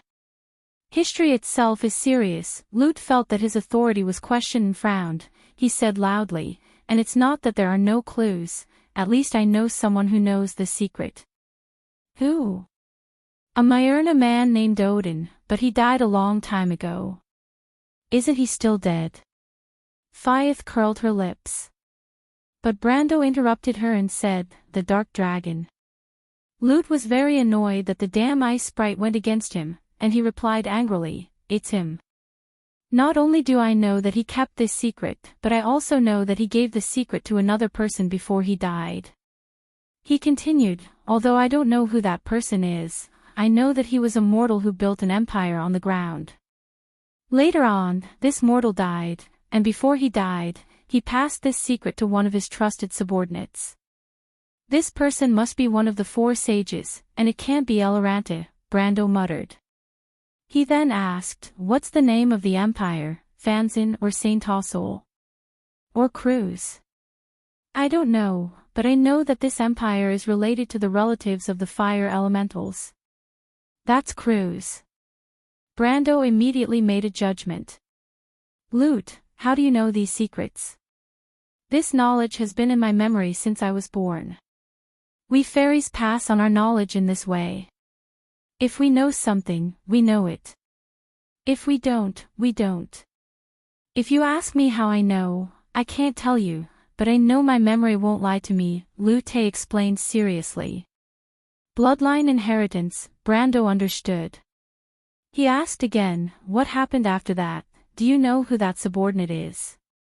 I know this, because the previous protector of Fords once summoned him. That human is called Venter. That was the first generation of the Kindred Knight. It is rumored that he disappeared, and his inheritance is incomplete in the Empire. A voice came from another ship. Brando turned around and saw Andesha appear in that direction. He frowned. He did not like this woman, and did not want her to know these secrets. You can go below the cabin, he said to Andesha. Lady Andesha, when we reach the mountain of ceasing storms, I will inform you. You don't have to worry that I will leave you behind, I still need you. This was an obvious threat, and Andesha also heard it. She gritted her teeth. But this time, she did not compromise. She stood there and said, You will need me soon, Count. You had better let me stay. Brando looked at her silently and did not insist. He asked, and then, Lute? Lute only looked at Andesha for a moment before he looked away in disinterest. He continued, I only know that after 4 elemental eras, this person's descendant left the Empire with this secret. 1 elemental era was 150 years. Brando silently calculated the time and suddenly asked, Where did this person go? I don't know. What about the direction? Lute shook his head. Brando frowned, but Andesha continued, He went to Erewhon. Brando suddenly turned around and looked at the woman. He went to Erewhon, Andesha continued. At that time, that place was not called Erewhon. Erewhon is a foreign word in the Cruise language. At that time, that place was called Valhalla, which is a word used by the mountain people. It means the resting place of heroes. Erewhon, the wise sage of the frozen sea of the Termosian people, ruminated over this word and suddenly said, I think I've heard this word somewhere. It's not a noun, Miss Tata shook her head, it's an adjective that means solemn and sacred. It's usually used in sacred places like burial grounds or temples. She paused for a moment before continuing, This is the language of the Matatanians. The language of the Matatanians. Brando subconsciously repeated. It is indeed the language of the Matatanians. They were the first generation of planeswalkers in Wonde. The pixie lady confirmed, although I've never come into contact with these great entities, I have memories of their language and knowledge, the language of the Matatanians, the language of the planeswalkers. Brando repeated. He could only feel his heart pounding. In fact, the players in The Amber Sword had always known that Erewhon was a foreign word in the Cruise language, but they did not know which language it came from, nor did they know what it meant. But today, he finally understood that it was a word from the Matatanian language. It meant sacred. And the Matatanians were planeswalkers. This name was given by the late King Eric, but the late King Eric was definitely not a planeswalker, and there was no record of him using the power of a planeswalker. He was not even a wizard, nor was he an elementalist, even though he was on good terms with the Silver Wizards of Buga. The name Erewhon actually hid such a huge secret. Brando felt dizzy. He suddenly realized that perhaps the name was not given by the late King Eric. If the latter left the Empire with the secret of the Flame King, then as the descendant of Venter, he must have some kind of mission. This mission may not be as simple as just establishing Erewhon. Why did the late King Eric take a part of the Holy Sword Odysseus when he left Cruise? Was it just to represent the will of the Golden Flame to resist the oppression and decay of the Empire? And he always understood that the Holy Sword Odysseus was actually the Flame Scepter. For some reason, Brando suddenly remembered a lot of things for a moment. Erewhon's many relics of the saints, the many underground ruins, and even the many top-level dungeons in the game, and the azure lance buried under Ampere Seal. And Ekis, sleeping in the loop of trade winds, and Valhalla. And the chronometer under Tonagel, and the crystal that sealed the Witch Queen. All of these were concentrated in Erewhon's small territory. He inexplicably recalled what happened when he returned to Bragg's for the second time. He remembered his strange meeting with Viscount Terst, and the things that he saw at that time were between the lost names and ghosts. He faintly felt that the secret that the other party wanted to tell him at that time might be right in front of him now. There may be a great secret behind the name Erwin. What do you know? Brando suddenly understood what Andesha said before, and asked coldly, Madam Andesha. About as you guessed, Andesha replied, Count, the existence of Erwin is very special. Not only do we know this, but they also know this.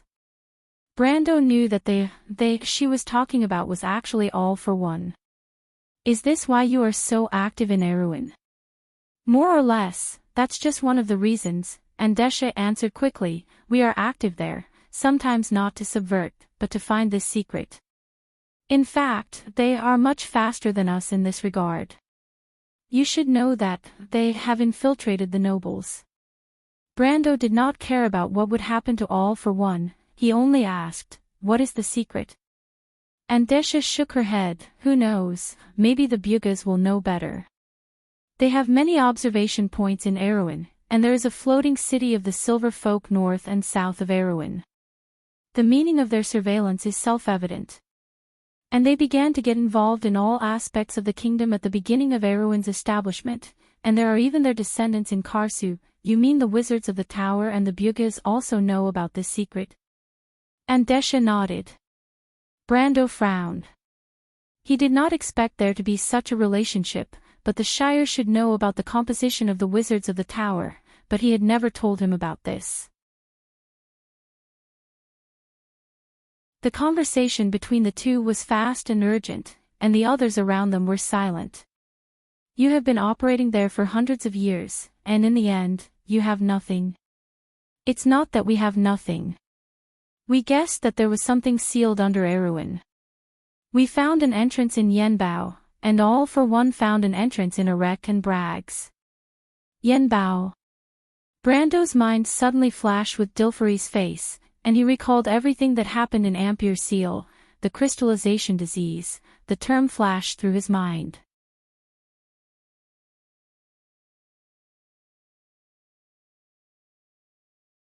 Chapter 1133. If I'm not wrong, Erech's entrance is in the underground city of Alto. The underground city of Alto was the largest underground ruin in all of Erwin in the Amber Sword.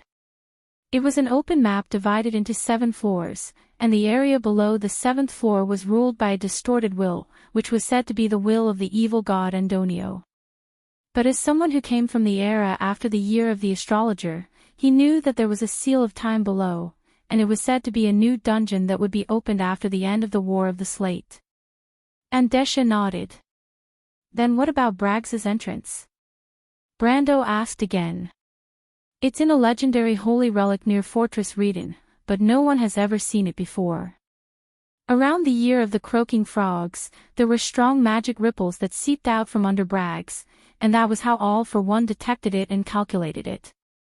The year of the croaking frogs, is it referring to Brags's catacombs disaster? Brando immediately asked. If he didn't remember wrongly, the history of Bruglas's great catacombs started from this disaster. So, it's also All for One who led Brags's government to clean up the undead in the catacombs. He suddenly realized. Andesha nodded again. Brando thought of Madara again. Bramante's Black Rose invaded Erwin, but only claimed Butchie. Was their goal also the holy relic? He couldn't help but feel suspicious. In real history, All for One only began to collude with Duke Erech after the War of the Black Rose. If it was understood that after losing Brags's entrance, they turned to seek Duke Erech's support, it didn't seem unreasonable. What kind of secret is hidden beneath Awin? Why would so many factions want to find out about it? Brendel thought to himself as he tapped his forehead. What kind of secret is hidden beneath Awin? Why would so many factions want to know about it? It was really puzzling. Are there only 3 entrances?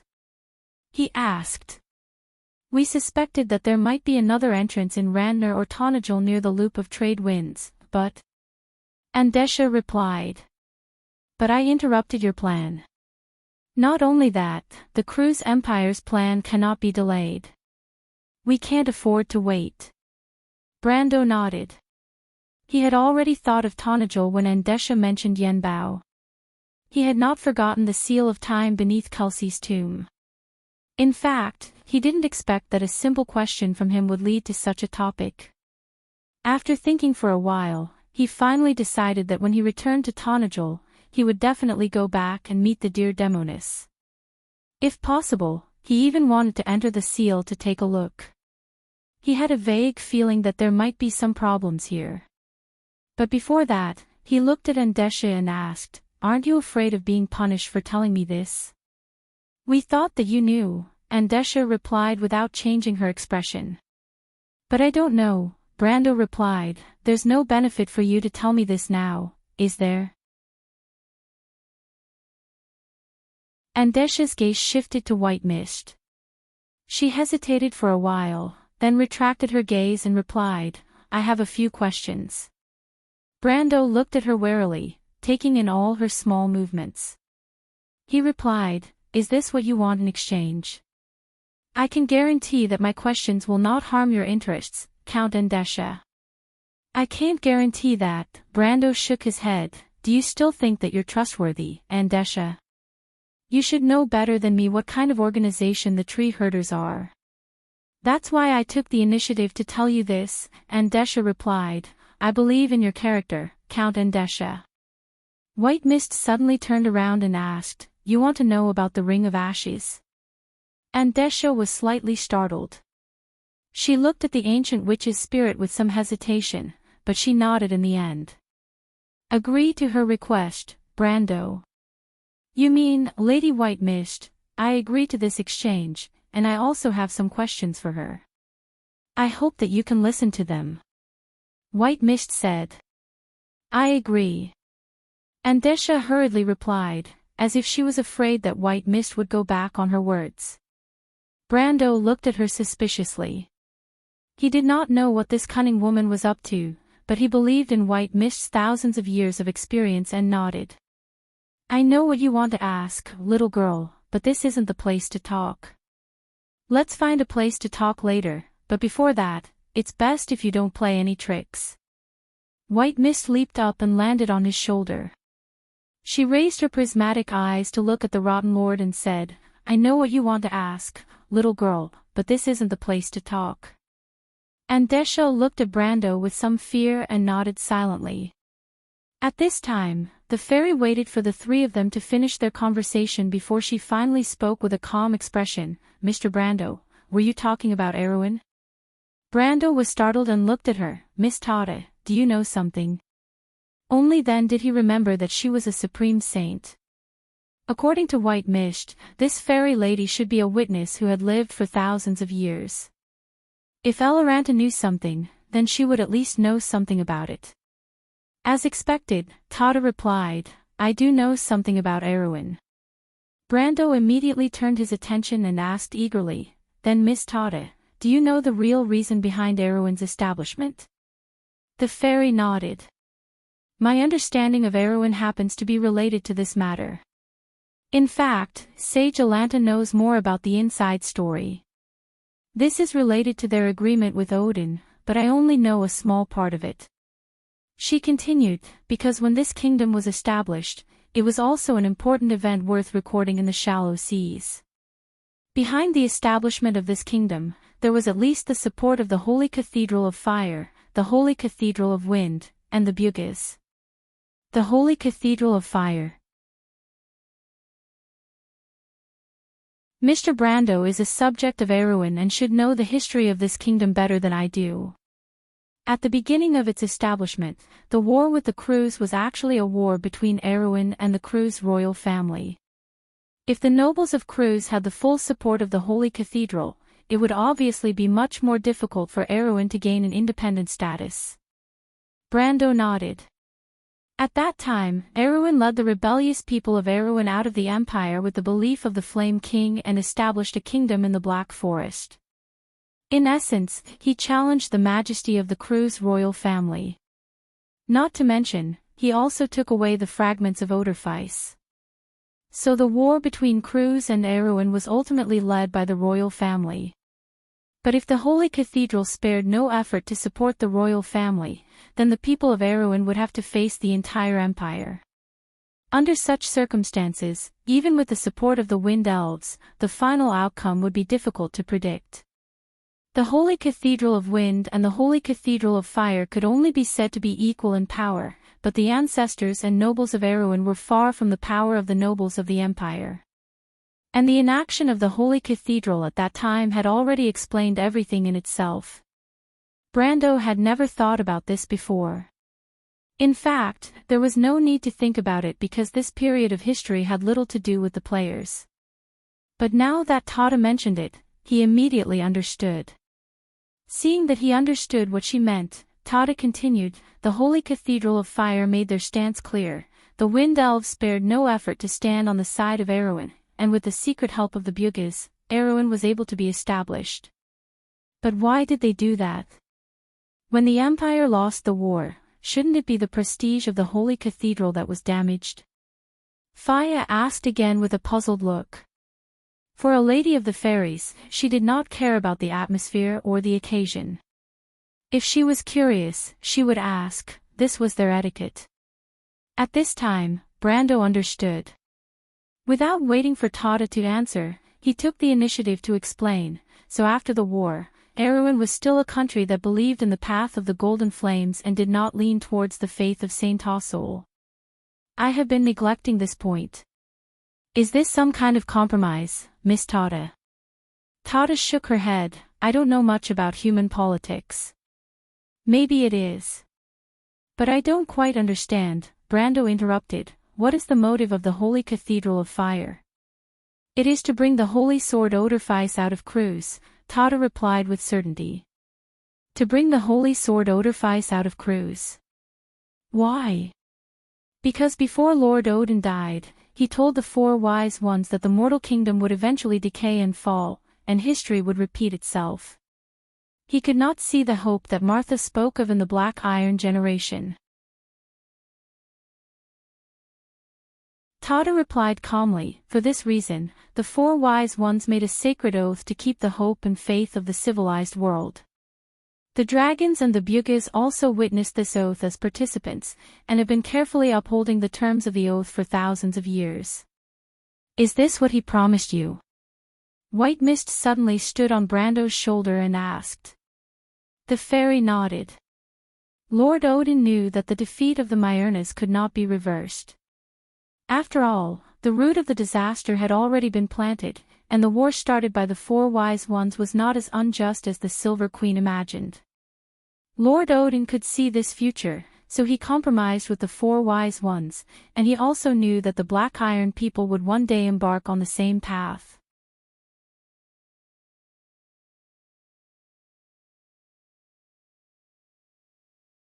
Chapter 1134. Because the fall of mortals is almost inevitable. White Mist continued, the black dwarves are creatures that fell into the mortal world. That's why they are so heavily influenced by the dark magic. The weak and powerless mortals are the most ambitious and greedy among the descendants of the gods. The numerous holy wars in their history and the change of power in the kingdoms built by the four sages all prove this, the sprite nodded. What is he worried about?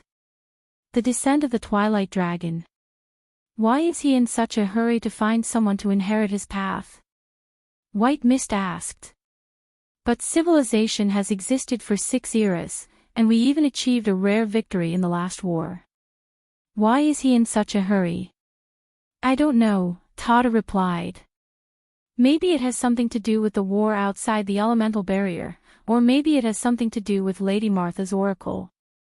Like the other sages, Alanta and I are actually very clear about the problems that mortal civilization may face, so we agreed with Lord Odin to become the Holy One and stay to inherit his path. Brando silently listened to the conversation between the two before asking, is the Flame King also a Holy One? Lord Flame King is not, Tata replied. Among the four sages, only Lord Alanta stayed to protect the world they created, but Lord Gretel understood that the Holy One only existed to deal with the enemies outside the elemental barrier, and the civilized world must ultimately rely on itself. In fact, he was also very clear about the bad habits of humans and elves, and also knew that Lord Odin's words might eventually come true, so he left a will before he died. If one day the successor of the empire could not inherit his beliefs and will, then the family guarding the Holy Sword would take the Holy Sword out of the empire and go to a pure land to build a new country. This country is Erwin. Tada nodded. But Erwin can't escape the cycle of the mortal world, can he? Brando even recalled Erwin in The Amber Sword. The once glorious kingdom was even reduced to ashes under the ravages of the undead. On the surface, it looked like it had fallen into the hands of foreign enemies, but in reality, it had also fallen into the corruption of the nobles within the kingdom.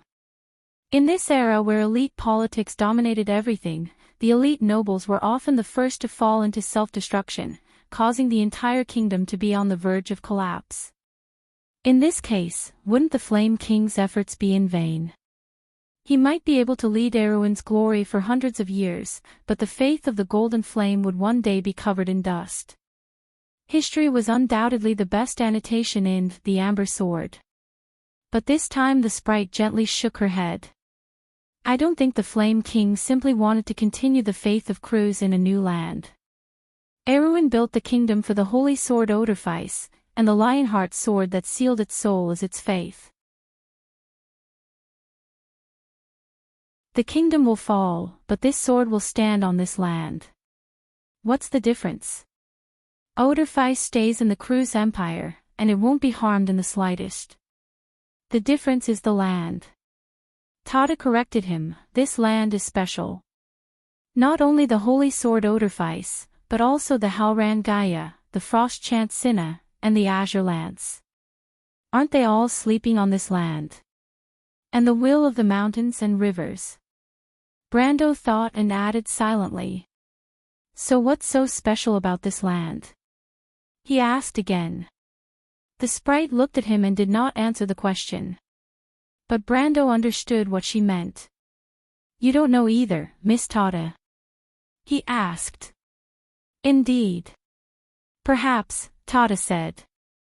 I only know that Lord Odin has entrusted this secret to a group of reclusive silver folk. Maybe you'll have a chance to get the answer to this question from this group of silver folk in the future. The reclusive silver folk. This sentence could only make Brando think of a name, and that was the Silver Elves. Shortly after the War of the Holy Saints, they suddenly escaped into the mountains and forests. He asked carefully, are they the Silver Elves? This time he got an affirmative answer. Brando felt a little thirsty. He did not expect this secret to involve the Bugis and the Silver Folk. All the abnormalities of these two Silver Folk after the war seemed to have a reasonable explanation. It was just that he did not know the explanation yet. He seemed to see a huge ice floe floating on the surface of the water. When he thought he knew enough, he found that it was only the tip of the iceberg. He finally calmed down, but felt that the answers to all the puzzles seemed to have finally come back to the original point. Originally, he just wanted to find the door to the true perfect body through the secret of the seven-element scepter, but now it was obviously a little beyond Brando's expectations. He found that the Holy Sword Odorfice, the Sword of the Earth, the Frost Chant Sinna, and the mountains and rivers seemed to have some inexplicable connection with Erwin, his second homeland. Perhaps it was more than that.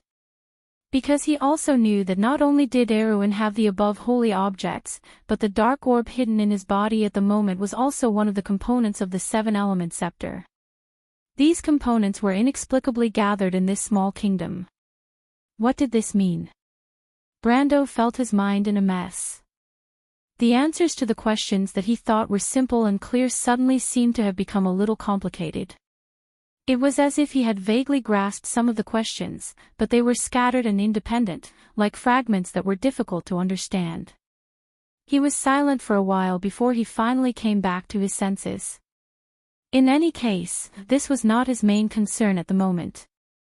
The situation on the Roman side was still unclear, and there was still a dragon queen to deal with in Shirshu. Brando felt that he had to put other things aside and focus on the problem at hand. After all, if dusk came, no matter how big the secret behind the kingdom of Erwin was, it would be meaningless. After figuring this out, he recovered from the previous shock and quickly sorted out his thoughts. He glanced at Miss Sprite and Lute, and said with a dry mouth, "I have one last question about the Scepter of the Elements." "Just say it, Mr. Brando." Miss Sprite's emotion seemed to be unaffected by the previous conversation, and her voice was as calm as warm water. "As far as I know, the 7 scepters of the elements were lost on the earth, and most of them did not maintain a complete form. Among them, the Scepter of the Mountains was divided into 2 by Himalud and turned into 2 sacred artifacts of Gaia, Halran Gaia and the Scepter of the Mountains. The latter included the scepter and the orb, while the former was damaged thousands of years ago. Odorfice was also divided into 3. The orb of flames and the flaming blade were still in a broken state until not long ago, and until I repaired it, in fact, it was still missing the scepter part." He paused and continued. "What I want to ask is, were they separated by someone, or were they scattered and lost due to forced reasons?" "I'm not too sure about the specific reasons, but I can be sure that it was both," Lute answered him. As she had returned to her area of expertise, the little sprite spoke quickly. Perhaps it was related to the War of the Last Era. In some of the recovered documents, there were actually some relevant introductions. For example, as you said earlier, the Scepter of the Mountains was divided into 2 by the Temple of the Earth due to an oracle of goddess Himalud and was hidden in the mountains. So, this legend is true. It should be credible. I also have relevant information in my memory. Brando nodded silently, a little excited in his heart. So, since these sacred artifacts were separated by someone, does it mean that they can be reassembled and repaired under certain conditions? Maybe, but it's difficult, Miss Sprite said. "Mr. Brando, didn't you also repair the holy sword Odorfice?" That being said, Brando actually did not want to hear the answer, because repairing the holy sword Odorfice was not so much a repair, but a recasting. After he got the approval of the Orb of Flames and the Golden Flame, he recast the precepts of the sword. But this kind of thing was too illusory, and in the Amber Sword, there was a saying that the divine artifact and the player were compatible. His beliefs and ideals may just be compatible with the Flaming Blade, but it was too outrageous for a person to be compatible with 2 precepts. Not to mention the fact that ice and fire were 2 completely opposite extremes. Well, Halran thought for a while and replied, "But the way I repaired the holy sword Odorfice is a little special. I mean, is there a more physical way?" His words finally made the others on the ship react. Almost all the Tremosians looked over. Even Tada's eyes lit up slightly. It was the first time her expression had changed. She looked at Brendel with some surprise, or perhaps it was more accurate to say that she was pleasantly surprised. "Mr. Brando. You mean?" Her voice was a little unsteady. "What's wrong?" Brendel was taken aback by her sudden change of attitude. "What I mean is," Miss Sprite Tada was a little incoherent. She replied while gesturing. "You have another holy sword on you, other than the holy sword Odorfice and the sword of earth, Halran Gaia, the components of the elemental scepter." Tada took a deep breath and looked at him steadily. She added, "Please answer my question seriously, Mr. Brando, because this is very important." Brando felt the gazes from all around him. He was confused, but he knew how to answer at this time. He thought for a moment, and then silently pulled out the frost-chant Sinna from the cave. After a moment, he heard the sound of gasps around him. "Sinna, sort of the shallow sea. P.S. I've been writing a little late recently. I've watched too much of the TI5 competition. But Stepmother and VG are really awesome. I'm so happy. Tomorrow's IG Battle of Life and Death. If nothing goes wrong, Secret should win with a score of 2 o'clock. I'll commentate the finals with the strength of Acting Emperor. Also, there's a small bug in the previous chapter. A reader reminded me that the meaning of the name Heroine was mentioned in the previous chapter. But I remember that I made the relevant settings at that time, but I don't remember the specific details. But it's not a big problem. The meaning should be about the same because the plot was buried long ago. I'll go back and make some changes tomorrow. You're tuning into the LoveLore Library YouTube channel. We're so grateful for your support, and don't forget to subscribe to join us on this incredible journey through captivating stories. Your generosity through donations truly makes a world of difference, as it's the primary source of revenue that allows me to expand and enhance this channel for you. Thank you from the bottom of my heart for being a part of this adventure.